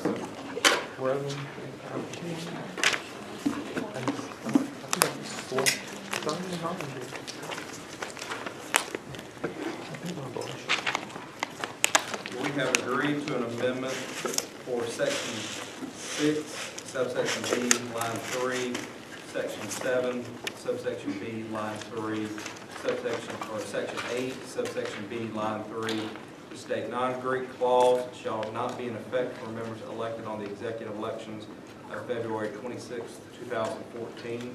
What this would mean, anybody elected yesterday to that position shall be eligible to keep their position.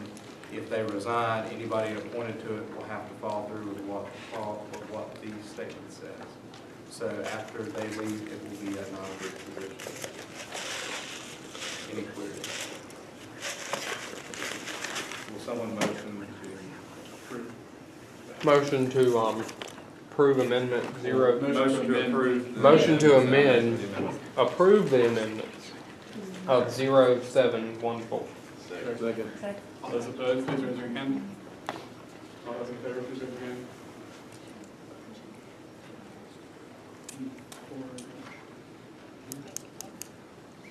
Everything good?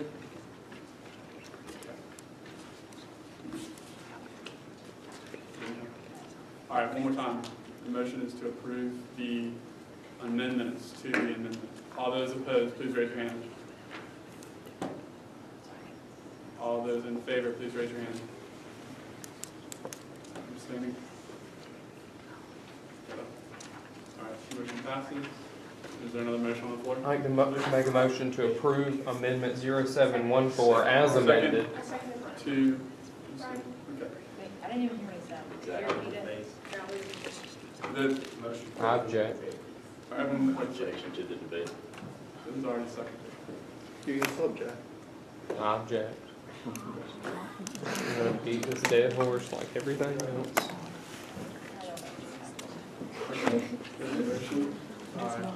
Mr. Jones to approve resolution. As soon as that happens, Mr. Shad, motion for non-debate. Mr. It's seconded. Mr. Shad, motion for non-debate. Mr. Jones, and Stephen also voting in favor.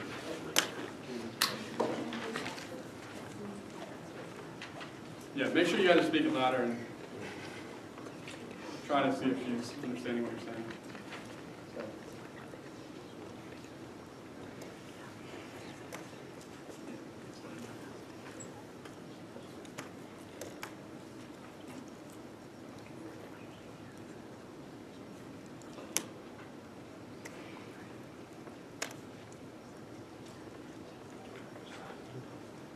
Next we take a vote. Might as well just vote. All right, so then we're going to entertain a vote for the round of debate. All those opposed to a round of debate, please raise your hand. Who's opposed?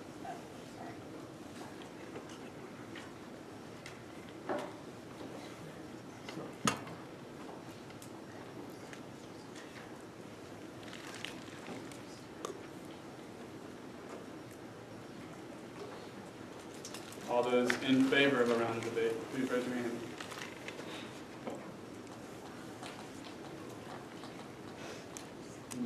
Motion is denied. Motion to approve amendment 0714 as amended. All those opposed?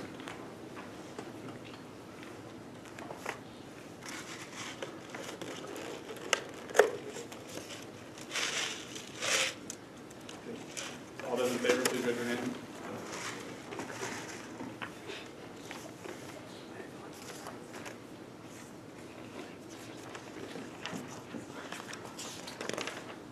Motion is approved.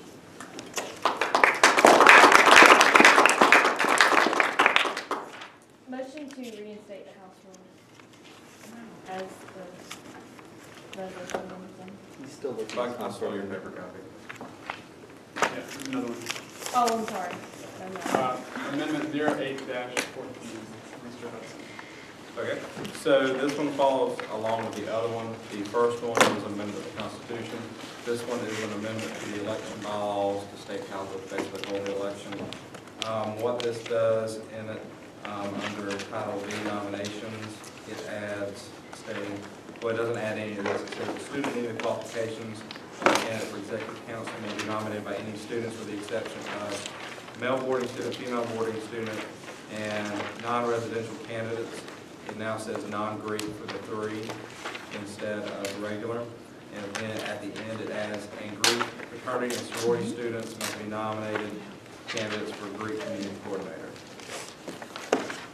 So that means if you're a fraternity and sorority member, you have to nominate the person for Greek life coordinator, and as normal for men's, women's, and community, you have to be the same, but you have to be non-Greek. So, for example, Miles could nominate a non-Greek male for men's because he's a Greek. So it will basically be non-Greek nominating men for men's, and so on and so forth. Then at the bottom, under voter eligibility, it says only non-Greek male boarding students, only non-Greek female boarding students, and only non-Greek commuting students may vote.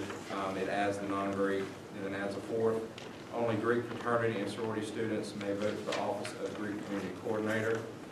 Then the following paragraph that adds, the elections committee will also secure a list of all undergraduate, chartered, and colonized fraternity and sorority members prior to the start of the election. That would come from Cody, the Greek Life GA. He has a list of all undergraduate fraternity and sorority members. That will be the list for their voting purposes. Any queries? Seeing none? Motion to approve amendment 09-14. All those opposed, please raise your hand. Actually, I meant 08. 08. Just for clarification. All those opposed, please raise your hand. All those in favor, please raise your hand.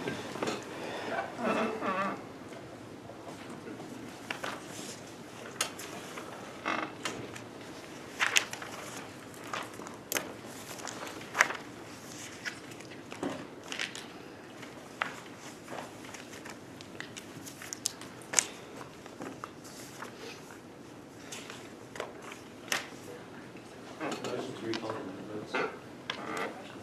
To recall the no votes. The no votes? Recall them? As in tell you who did it? As in vote again. All those opposed, please raise your hand.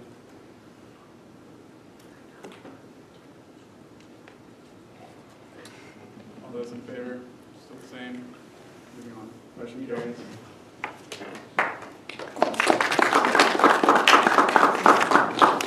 Motion to amend the House rules to change the time restraint from as is to 9 to 9 rule. Second. All those opposed, please raise your hand. The motion is to amend the House rules to state the office hours will count from 9 a.m. to 9 p.m. Monday through Friday. Monday through Friday. Inquiry. Will students have access to get into the SGA office at that time? Lots of times the basement of Baldwin's unlocked due to the record being open. So. Okay, just like And sometimes it's locked during 9 to 5, so. Is there a comment or inquiry? I have a comment. I can get involved in the basement at 12 o'clock. I send I go there to sign off the PD lobby tonight at kitchen. So it should be open till 12 o'clock. Okay. The motion was to approve the amendment to the House rules from 9 to 5 as is to 9 a.m. to 9 p.m. Monday through Friday. All those opposed, please raise your hand.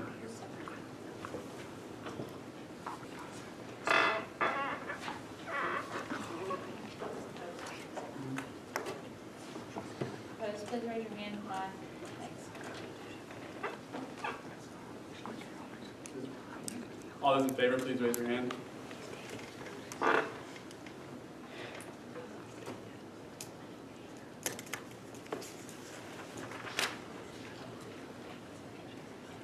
Motion carries. The House rules have been amended and now be office hours from 9 a.m. to 9 p.m. Monday through Friday. Moving on, Amendment 09-14, Mr. Schatz.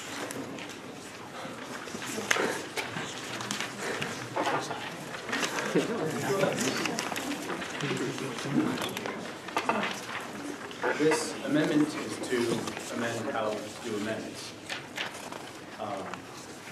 The first part is from the Constitution. The Section 1 amendment process is deleted because there's no Section 2, so grammar and outline says not have Section 1. Then that non-named first clause, paragraph, I don't know the term for that, has been moved to letter D. Tweaked a little bit just to concise it and clear it up. So letter A is also part of that area. Then the text of either document shall absorb new language and or delete that which was removed. As it says now, amendments are supposed to be added to the end of the Constitution, but this way it still keeps the record at the end of what's been changed over the years, but the text itself is able to just read right through slowly, so it's a lot easier to read. The change from A to B is just grammar. Letter C is just saying that any numbers or letters are self-correcting, so if there's an amendment inserting in Section 2, Section 3, 4, 5, 6 don't have to be amended to just change a number. Then that D is, again, that paragraph at the top. The old B through F have just been moved to the bylaws. Then going over to the bylaws, the number 2 is just deleted because the process has now been moved to the bylaws completely. Previously, it had been from writing it to presenting to Congress was in the bylaws, but from Congress on was in the Constitution. This way, it's all in one area. And letter 4, 5, 6, 7, and 8 are just copy and pasted from the original Constitution. You also have a sheet that has a highlighted thing. I believe that is something that President Newby will motion for. So that is all that.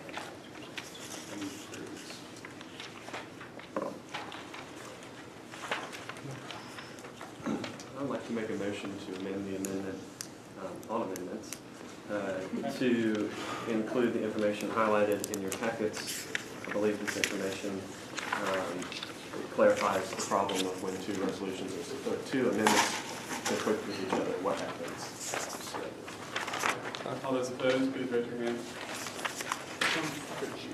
All those in favor, please raise your hand.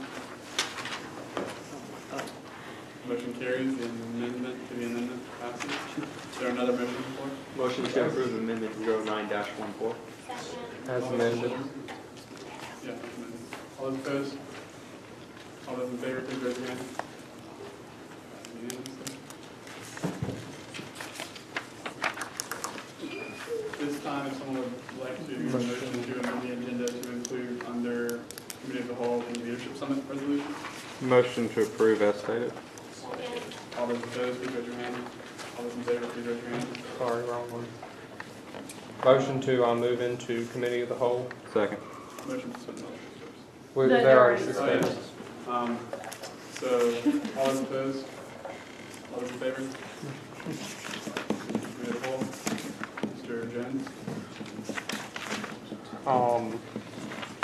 I'd like to amend this, so I guess I find it friendly to include a whereas clause at line 36, which would then move everything down to state that a constituent shall have certain fundamental inalienable rights and be governed by the SGA as stated in Article 3, subsection A, numbers 1 and 3 of the Constitution. There. Second. All those opposed, please raise your hand. All those in favor, please raise your hand. All right. It's been amended. Motion to add a number 2 resolution, this one. I don't know what we need to do for that. Motion to add it to the agenda. He was vice chair. I'm sorry. We don't have the vice chair or vice chair. Okay, We'll handle the number afterwards. motion to add Zero. smoking resolution Zero, to, Point of information, is the chair aware that the number would be 009-40? Very cool. You would like to Add it. amend it to include, yes, I would find it friendly to do that, and motion to add resolution 009-14 to the agenda. Second. all those opposed, please raise your hand. All those in favor, please raise your hand. To move to the agenda. The leadership summit resolution. Mr. Hudson. Motion to change the resolution number to 010-14. Second. Is there another motion on the floor? Motion to add resolution 010-14 to the agenda. Second. All those opposed, please raise your hand. All those in favor, please raise your hand. And on the agenda. Motion to exit committee of the whole. All those opposed, please raise your hand. All those in favor, please raise your hand. Now, Motion to reinstate the House rules. all those opposed, please raise your hands. All those in favor, please raise your hand. All right, step this way. We will now move to resolution.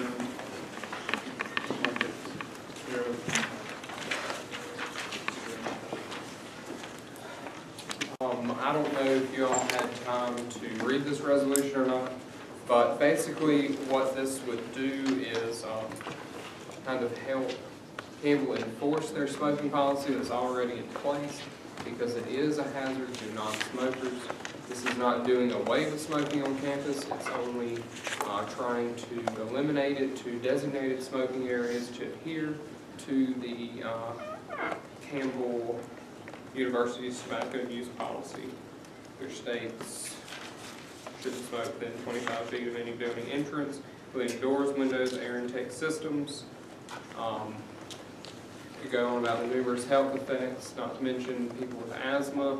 It's not good for asthmatics, along with other problems unknown problems that people may have. So it's basically a win-win for everybody. Smoking is still allowed on campus, but done in designated areas that is safe for everyone. Can you clear this? Mr. Shaw. What's the consequence of like someone like smoking outside the areas? Currently, there is no consequence in place. Point of information. Current consequence would be if someone in residence life deemed it worth their time to write you up, and a student would get written up, and you would follow that. Is a violation of living on campus, so you get written up. But for workers or people who aren't affected by write-ups, there is none that I know of. The goal would be self-governance, because at the hospital that I work at, we have a campus-wide tobacco-free policy. It's not enforced, but it is enforced by workers and people that use the hospital just a friendly word. That's the goal of this. Mr. Hudson. You exactly see students enforcing to one another who's smoking and who's not. I mean, campus safety is not going to do it. In case you haven't noticed, they're not exactly the most active people on campus. With this resolution, it is ambiguous of who would provide this, but it would be that receptacles be put in places that would be deemed designated smoking areas, and the current receptacles that are in place on campus being moved to adhere to their own policy that they have in place. Ms. Bolton? So does speaker agree that this is more about making administration aware that students do feel that this is a problem more than us actually trying to outline what they should do for the problem? Yes and no. I think it should be something that we do make them aware of, but it's something that we can certainly help in because we can buy receptacles and help them put this into, not really put it into place, but help them get this out and started. Mr. Hall? Would the speaker agree that if this resolution is passed, that then you would utilize that to bring it to administration's attention and just follow up with them consistently and make sure that they will implement and follow through with their own stated policies? Yes, because basically I felt that a recommendation was too weak, so I went with writing a resolution instead of that because it is a recommendation, but it also outlines problems, things that we're going to do to correct it, and we also want to be behind them with implementing this and carrying it out.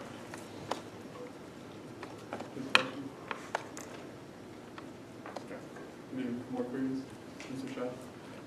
I understand the need of this to be campus-wide, but on page 2, lines 42 and 43, it says that smoking outside these living areas will be strictly prohibited on campus grounds. Does SGA have jurisdiction over what the staff and graduate students can do?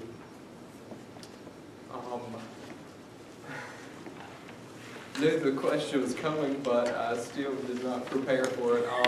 I don't know the answer to that, but it would not be fair to hold the faculty to any less standards than the students, as well as the faculty, and I say that in faculty, administration, other staff members are the role models of campus and should be setting examples and following the same guidelines as this, because the tobacco use policy is not Campbell University students' tobacco use policy. It's also stated in the staff handbook as well, so they should be adhering to the same policy.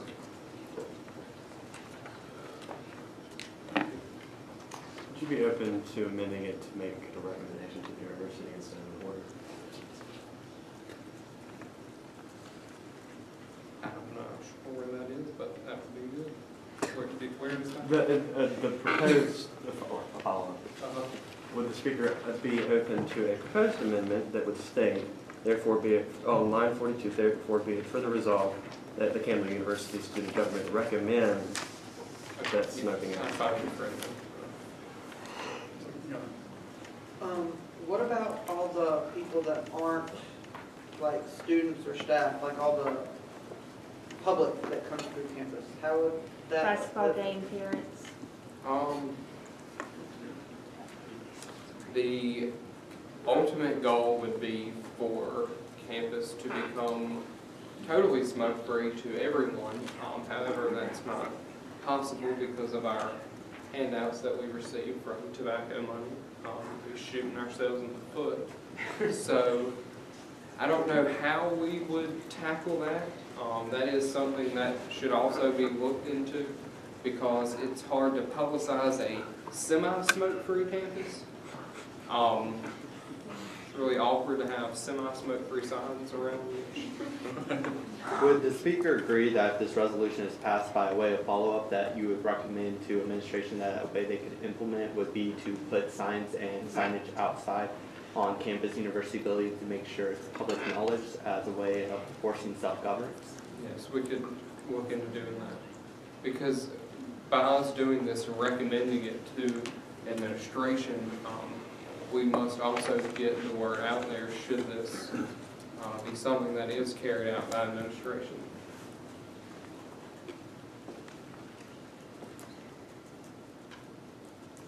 Any more groups? So this would be in the student handbook for like next semester and posted and things like that. What about commuter students? It's not being changed. The tobacco use policy states in lines 26 to 30, this is written in both the student and staff handbook about not smoking within 25 feet of any entrance, all that good stuff. Smoking or use of tobacco products is not permitted in any university-owned building. So it's nothing new, it's just, hey, you should enforce this because there are hazards that every student should be protected from, and every student does have the right to smoke on campus, but they need to do so in a safe manner that's safe for everyone else. Any more groups? This might sound stupid, but would you consider this more of like a non-designated smoking areas more than a designated smoking area, since you're following the policy anyway? And it's just saying that you can't smoke in these certain places, but everywhere else is fine? No, because we would be, it would be publicized that you should only smoke in areas with receptacles, because those would be the deemed designated smoking areas that would follow the Well, policy. if that's the case, then wouldn't we need to try to change what the code of handbook says? Since that's a totally different thing than what it's stated?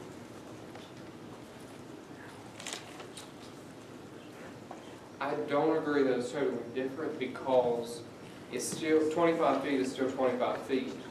But by us placing receptacles, that should be an indication of where you should be smoking and where you shouldn't. Because there are flocks of people around the magnolia tree in front of D Ridge that I walk through every morning.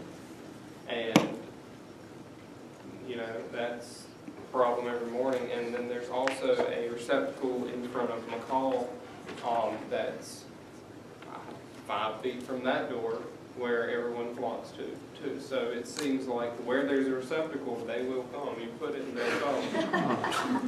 That's my philosophy. If not, then we can figure something else out. But this, I'm just trying to make a simple fix that's not hard for anybody. It can just be a smooth transition.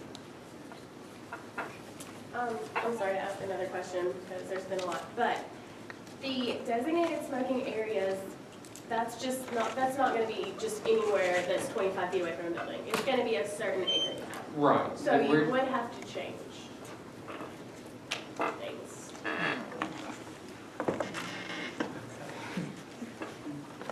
Well, then I guess there will be a recommendation to change the policy to include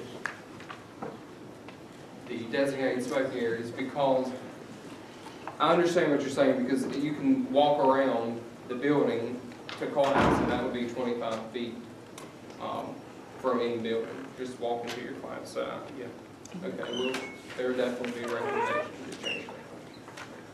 Would the speaker agree that's just long-term change, but the immediate thing is we're just trying to Move it out a little bit so you don't have to walk through a cloud of smoke to get to your class in the morning. Just out of curiosity, what's like long term, like when are we gonna see like signs? Like, how long term are we talking about? That would be up to the administration. I don't even know if they would be open to posting signage around to get that out. So that would be up to their discretion. Basically, like I said before, this is just a simple, easy transition to kind of move us in the right direction into the long-term goal of trying to either make designated smoking areas or completely eliminate smoking from campus. I yield my time. Motion to approve resolution 09-14. Second. All those opposed, please raise your hand. All those in favor, please raise your hand. Motion carries.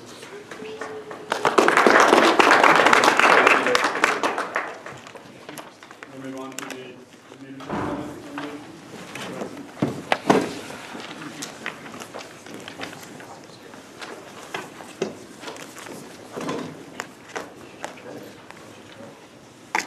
First off, this is a sort of brainchild of Hunter's and mine.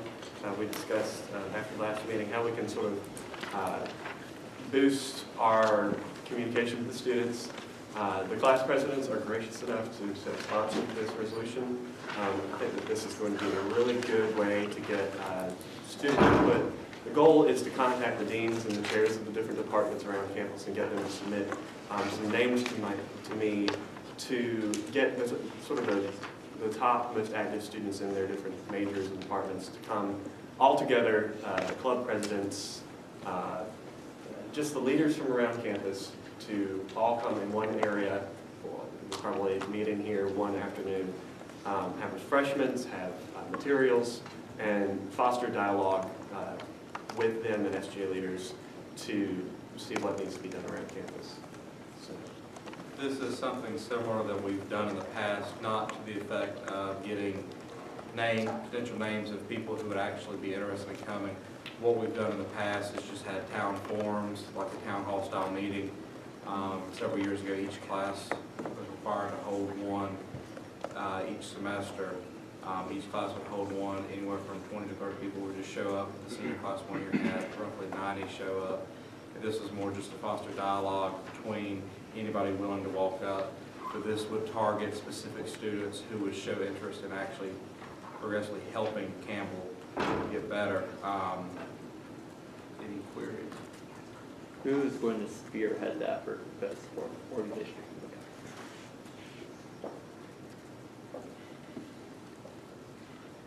Can the speaker assure that there will be like a diverse enough group of students that's not just targeted to like one group of students as the target group from the student body?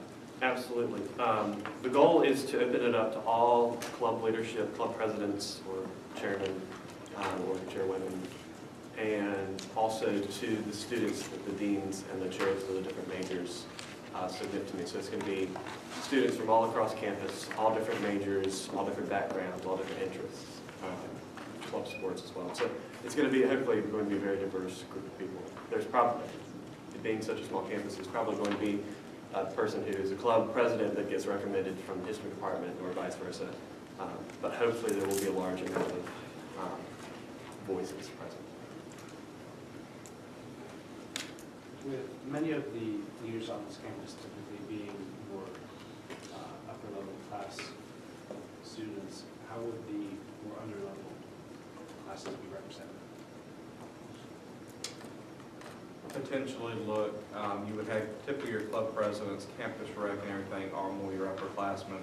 Spearhead the individual departments to look for potential underclassmen. I know the business school, I was in the pilot class for it, did a pilot program that they've done every year since with the top 20 incoming business freshmen in the fall semester.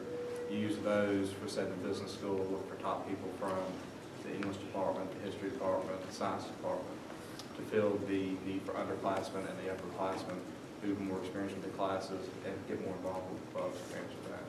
Chances are, I haven't executed anything yet, but chances are I'm going to ask for more people from the deans and the chairs than we need and see if the deans can recommend one freshman, one sophomore, one junior, one senior from their different things. And then we can sort of pool and get a diverse group of people. Because I hadn't thought of that, but thank you for bringing that up. That's a good point. We don't want it to be all upperclassmen. And we want leaders in SGA to be involved as well. The class presidents are very excited about it. I'm so excited that the class presidents are on board. Anyone clear? Motion to approve resolution 10-14. Second. All those opposed, please raise your hand. Those in favor, please raise your hand. Motion passes.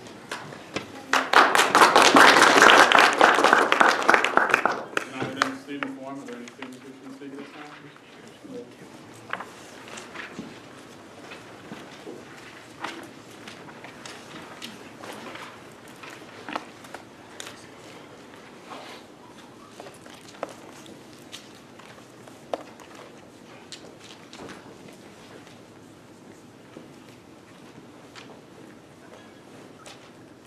Evening, everyone, again. I'd just like to say this was very refreshing to see the progress made as a student. It's very good to see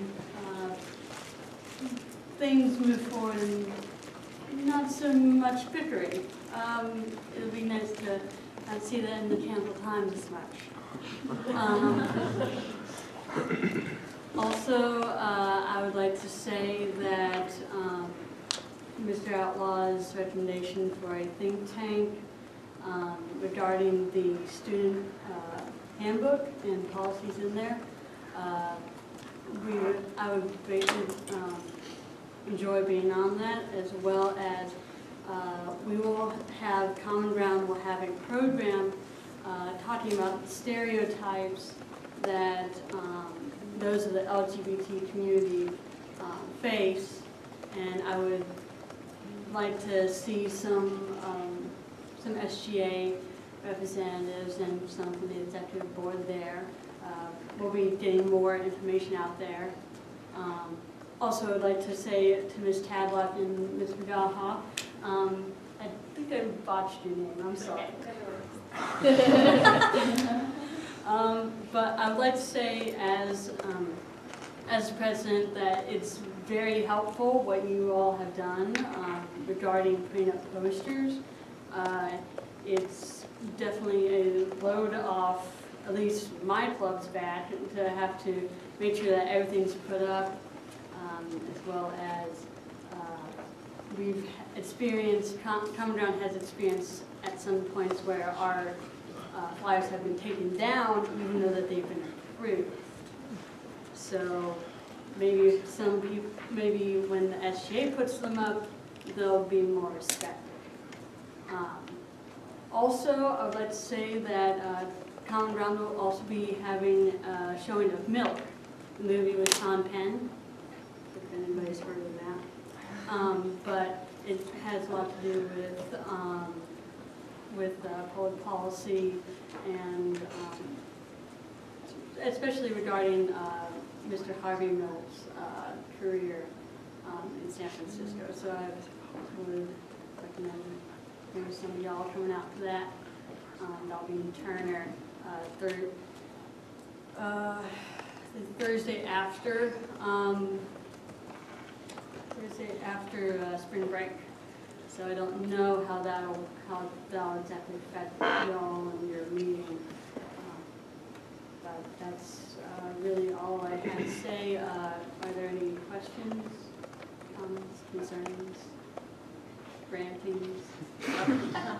I'll take rantings. That's okay too. Thank you.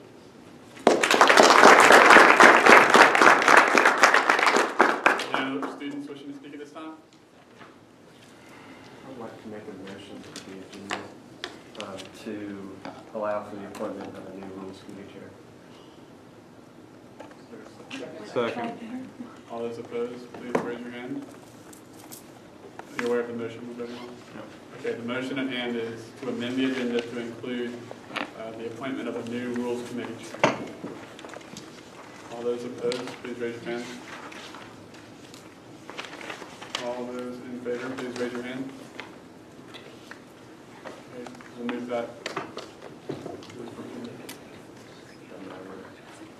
We'll go ahead with that. Okay. Sorry. With Treasurer Scribo's resignation, Danielle was appointed to be treasurer. She was the vice chair. And had I known the vote was going to take place to remove our current chair, because it made more detailed plans, but as it comes, I was not aware of that until it happened. So we need a rules committee chair, so that we have a rules committee chair for the hearing that's scheduled on Monday. So I've talked with Ms. Emily Brown. She's currently on the rules committee. She's a senior. She and I would like to discuss this further, but for tonight, I would like to go ahead and appoint her. She can obviously resign if she feels that she doesn't want to after we discuss it, but for now, we really do need a rules chair before we leave. And so I'm very confident in her program. Motion to approve Emily Brown's appointment. Second. All those opposed, please raise your hand. All those in favor, please raise your hand. Motion passes. We'll now move into congressional forum. This is Mountain House rules.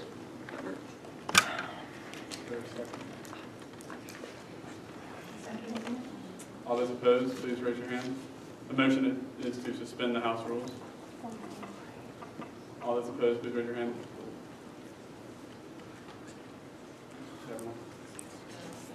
Just got to the second. Who's opposing? Raise your hand, please.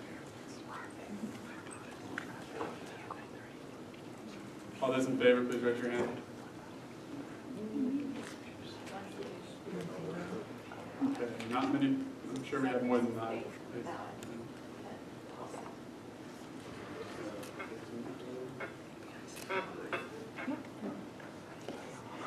Okay, the motion is to suspend the House rules for congressional forum.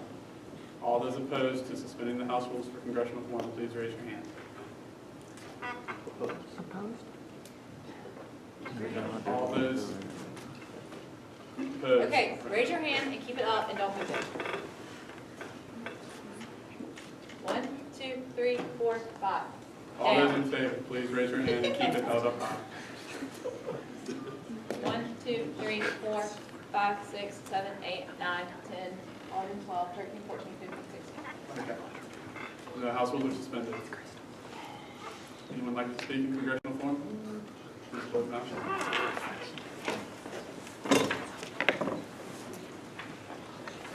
Okay, so I was going to speak in student forum because I'm speaking more as a student, but Peter, President Navy had a more important thing. No, it was more important. So the Clinical Research Club is hosting a 5K run/walk with all the proceeds benefiting the Multiple Sclerosis Society. Sorry, guys. So if any of y'all are interested in running or walking or just want to be involved in any way, please let me know. Any questions? Thank you. Mr.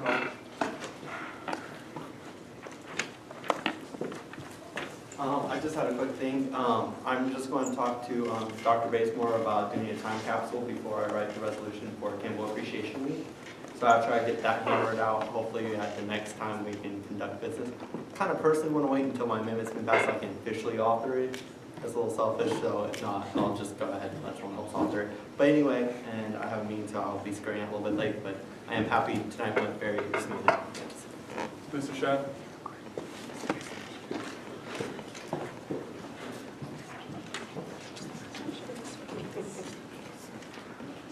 Just have two quotes to share with everyone tonight. The first is from Martin Niemöller, probably pronounced that wrong. He was a German theologian and pastor during World War II. He said, "In Germany, they came first for the communists, and I didn't speak up because I wasn't a communist. Then they came for the Jews, and I didn't speak up because I wasn't a Jew. Then they came for the trade unionists, and I didn't speak up because I wasn't a trade unionist. Then they came for the Catholics, and I didn't speak up because I was a Protestant. Then they came for me, and by that time, no one was left to speak up." The second quote is from Thomas Paine. He was an author during the early stages of the American Revolution. This is part of the American Crisis, which was written during the encampment of George Washington's army at Valley Forge. "'Tis the business of little minds to shrink, but he whose heart is firm and whose conscience approves his conduct will pursue his principles unto death. My own line of reasoning is to myself as straight and clear as a ray of light." Any other members of Congress wishing to speak at this time? Mr. Walker.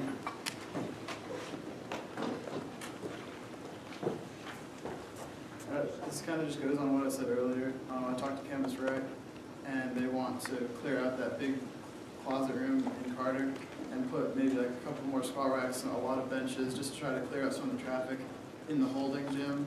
If any of you have tried to work out in there, it's pretty crowded. So they basically just want to see that students support it. So if you support it, or if you know people that would support making that huge storage room into a whole new like weight section, just let me know, because they just want to see that we support it, or that other students support it, and they'll go for it. Are you talking about the room where they keep like all the t-shirts in, and they would put the t-shirts that are in there now in where like the weights are, not like where it's a Zumba and all Yeah, that they want to move all that random storage and stuff into the dungeon. And they're going to either like scrap the stuff that's unusable and get new stuff and use like the salvage or whatever. Because that room is a lot bigger. Yeah, it's huge if they were to clear it out, and they want like renovating stuff. So. Are they gonna pay for like all of the equipment, or like, are we gonna like, maybe like a little? It's kind of a process, but they said, they told me that they want to get like 3 squat racks would be ideal, and like bench presses. It's like designated benches and then more benches. And, I don't know, just to try to clear up some of the traffic in the building. Are they gonna reuse any of this stuff from before right now? Like, are they gonna reuse any of the stuff that's in Carter right now? Or? Yeah, all the stuff that's salvageable and not like completely ancient, they're gonna try to use, but some stuff they have to do. So, yeah, basically just if you support it or know someone, just let me know, just so we can get like show that we can get numbers to show that people want it.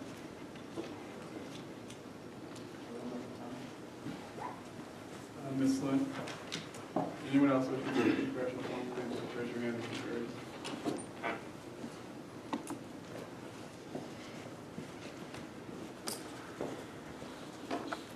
Okay, so this is kind of as a student, but coming up to school has more important things are in the way.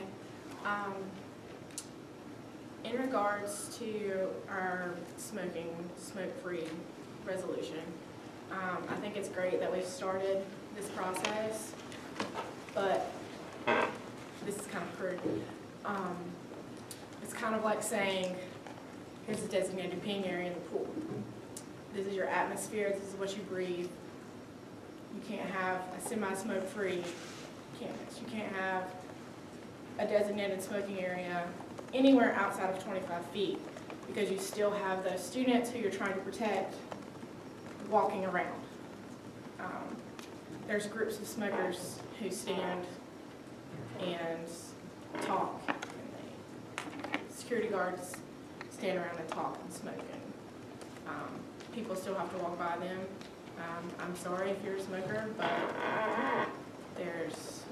you either smoke free or you're not.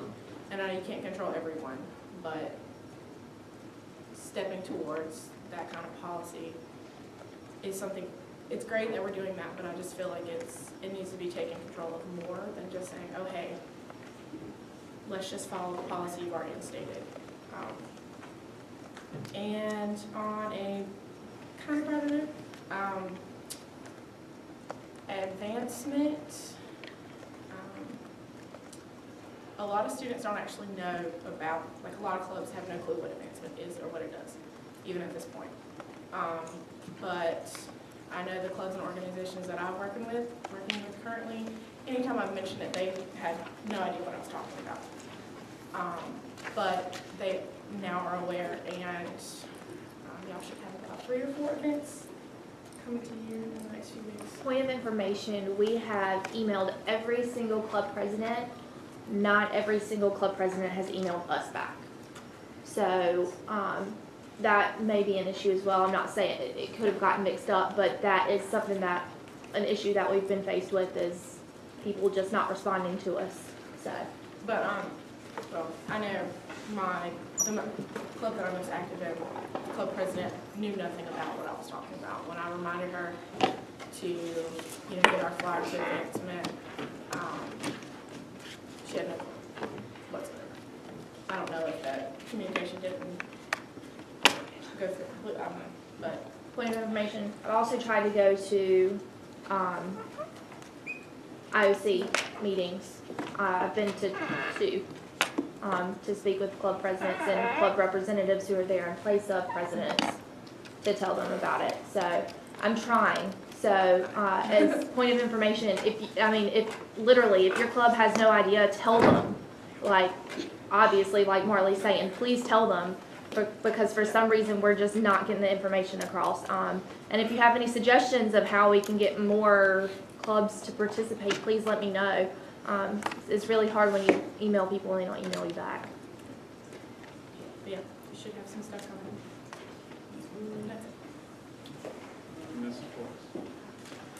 Don't worry, guys. I was thinking this one.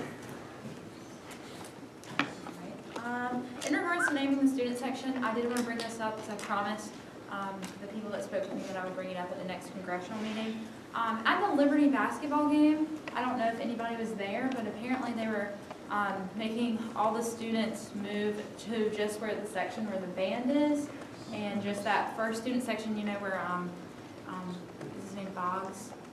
You know, where, just in that middle section was the only place they were allowing students to sit. And you know, typically they don't really care, and you can kind of sit, you know, as you please, as long as it's not a ESPNU game or an ECU game, or if we're playing a big school. But I was told by some very angry students who said that if this was not the last or one of the last basketball games of the year, they would never go back to a basketball game ever again because they were treated so rudely when they were asked to move. They also said that even though they were forced to move into the student section, there were parents in the student section, and their complaint was that if we're going to be forced to sit in the student section, we shouldn't be sitting beside someone's mom. And there's also kids, like young children, in the student section as well. So they were like, well, that's fine if we're going to have to be moved to the student section, but don't make me sit next to a 10-year-old. So I wanted to bring that up, and I said that I would try to find a contact point about that because they were really upset, and I don't blame them. So I think also naming the student section would help with that, and that's what reminded me to bring that up, because if we have a designated student section and it's blatantly aware, I don't think parents or kids would sit there to begin with. Also, I've been against office hours forever, and I think everybody knows that since like day one, so I'm really glad that the office hours have been extended so more people can do them. It'll be easier for us, easier if students do come down there and they don't want to come during the day because they have class and they're busy or club meetings. Also, thank you to Mr. Hall. Where did he go? Oh, okay. Well, thank you to him because I had some corrections I needed to make my minutes, and he came up to me right before the meeting and was like, "Sweet, you need to correct this and this and this," and I was able to send it back out to you guys again. So look over those and make sure they're right. So thank you to him for that. And if that ever happens again, email me. I'll fix them. Also, with the Greek life, I'm so glad we were able to, I know, I'm throwing things. I'm so glad we were able to pass that, so it'll be on the ballot for people to elect a Greek life position during the class elections. And I did make a promise, and I went on record saying this to Ms. McGaha, that we will monitor that in the future so that when Greek life does get housing, we'll pass that on to future Congresses to make sure that it's just monitored. Also, the survey. Mark is also gone too. So, but I thought that that graphic that he showed with the survey, that's one of the best things I've ever seen SGA do in the past couple of years. I thought that was really effective, and I think that once he gets 200-300 people up there, we'll really be able to see students' needs and what they want us to do and how we can help them better. Yes. Oh, no. I need to speak. Ms. Avery.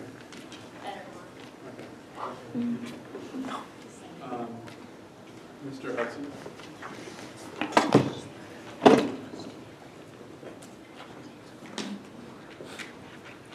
So I had some topics on my mind, I already forgot one of them, so it'll be a little bit shorter. Senior class is going to be meeting after this, if anyone wants to join in, about the senior class gift and about graduation. Side note about what Sue-Ann said about the student section. When I started here freshman year in 2009, the student section for the Convocation Center was that entire half circle from where the nice cushion seats are that the administration sits in to the other side. So there was like 5 or 6 sections, and it's gradually shrunk since then. So that's something we could possibly look out for because they've never enforced it before, and now they're just getting more and more strict, similar to how they're doing at the football stadium during football games last year. By passing out tickets for it, we never had to have a ticket to walk in before, just swipe our card to go. They've never cared. That's about all I remember, so I'll let y'all go because I know everybody wants to get out of here. Ms. Conlon. Permission to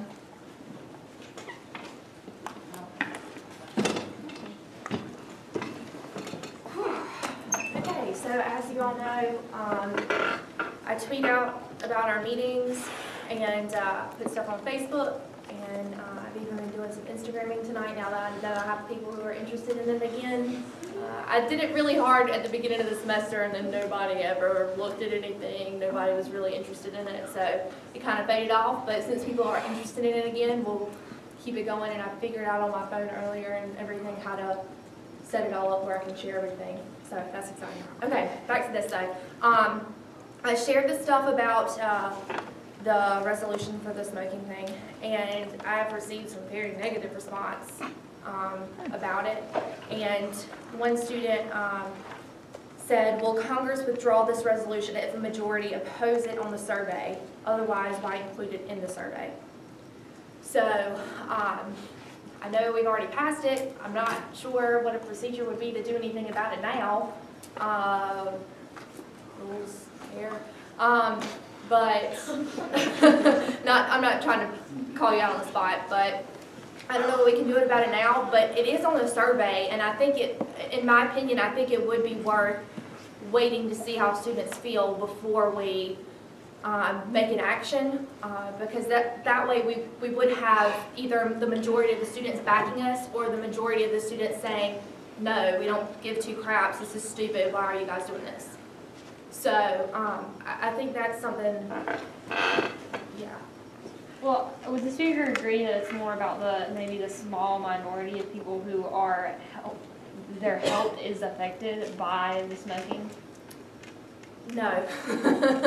I'm going to be completely honest with you. Our campus is large. We have, I don't even know how many students, but yeah, it sucks. If you're asthmatic, my sister's asthmatic. She has tons of allergies. Smoking really affects her, it really does. But she knows to stay away from smokers. And just walking past someone in the yard, like, you can walk around them, that you have two legs. Would the speaker also agree, though, if they're like right outside the dorm and like by the steps and you have to physically go up those steps to go in your door, that there's something you Then I would say there's a problem, because they're supposed to be far enough away from the building that at this point, you know, yes, that way we can ask for them to enforce. But some of the other things that are included in this, I think we just need to take a step back and look at it again and really delve into it and listen to the students, because I have to deal with this constantly, and I'm constantly getting badgered by students over certain things. And this one has become a really hot topic all of a sudden. So, yeah, and I'm getting some very ugly comments about SGA up here right now. So, just want to throw that out there. Yeah. Go ahead, Mr. Shad. I got the statistic from the Office of Registrar last semester, but there's 2,979 total undergraduate students. And at this point, now that Congress has passed a resolution, we essentially the only way to stop it would be executive president. I have a query. And a short statement to begin before the query. I believe, and Mr. Shedd, I have 3 university business days to sign or veto any legislation. Since there is such outrage online, I would be willing to veto it given enough student support for that veto. Would you be willing to advertise students to contact me? That is my question. Sure. I mean, I can do the best I can. I mean, spring break's getting ready to come up, and you have 3 business days. So well, it's when we get back. So today's Thursday. So you have Friday. So 2 days after we get back from. That's still a little rough. Students aren't going to be as. I don't know. That's still a little rough. Getting enough students to pay attention and focus on it. You can just tweet it back and say contact your name. That's all you have to do. Okay. Point of information, I was not meaning to call the controversy. No, I understand where you're coming from. I just, from a standpoint of having doing this all semester, it's really hard to get students to pay attention, and this is one of the first times I've had a lot of back and forth. So.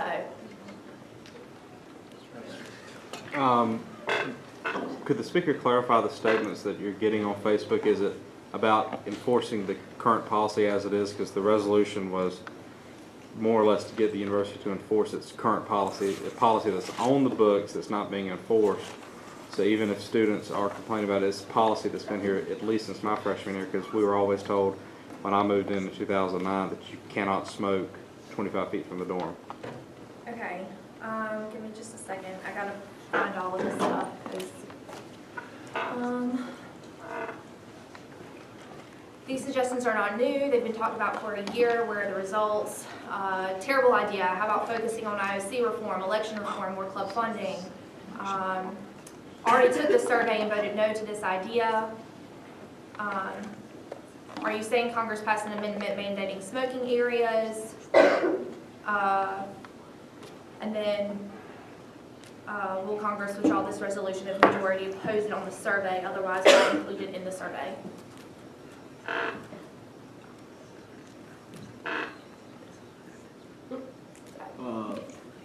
Would the speaker agree that, like we discussed earlier, this is not gonna make that big of a change, and like Mark said, it's really not gonna, we don't have any way of enforcing it, so it's just a foundation, and that foundation, like, we don't know when there's gonna be actual, like, signage and stuff, so I don't really know.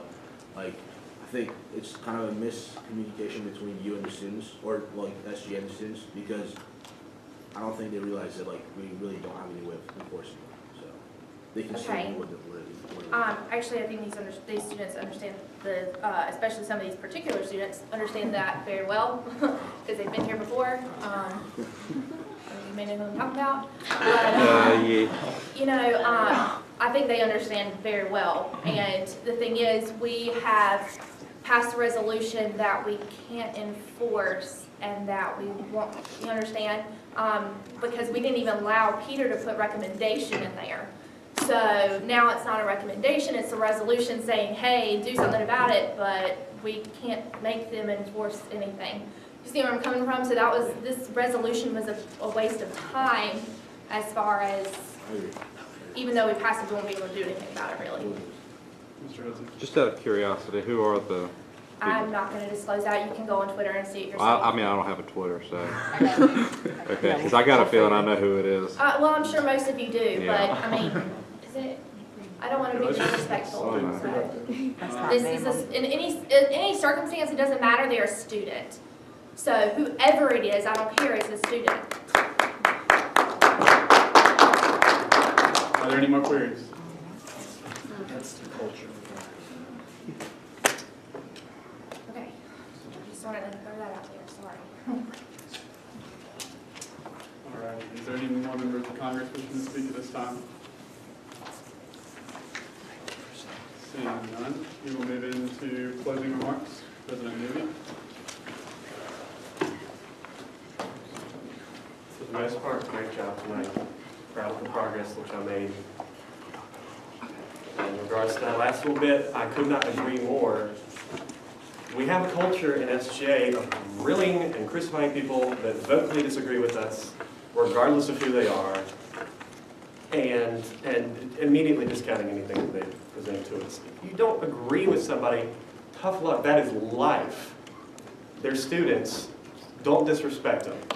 I have sat there and heard audible scoffing when people come down here and talk in front of student forum, and it ticks me off. I never know who it is, and that makes me incredibly mad. And shame on you if you scoff or sigh and say, oh my gosh, here they are again. How dare you?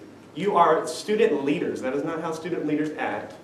That is not the culture that we should be portraying for the students who elected us. If you disagree with us and come down here and talk to you, we're going to bully you and scoff at you and make fun of you and not accept anything you say. You can disagree with somebody and still be respectful. That's what I ask. Please have a wonderful spring break.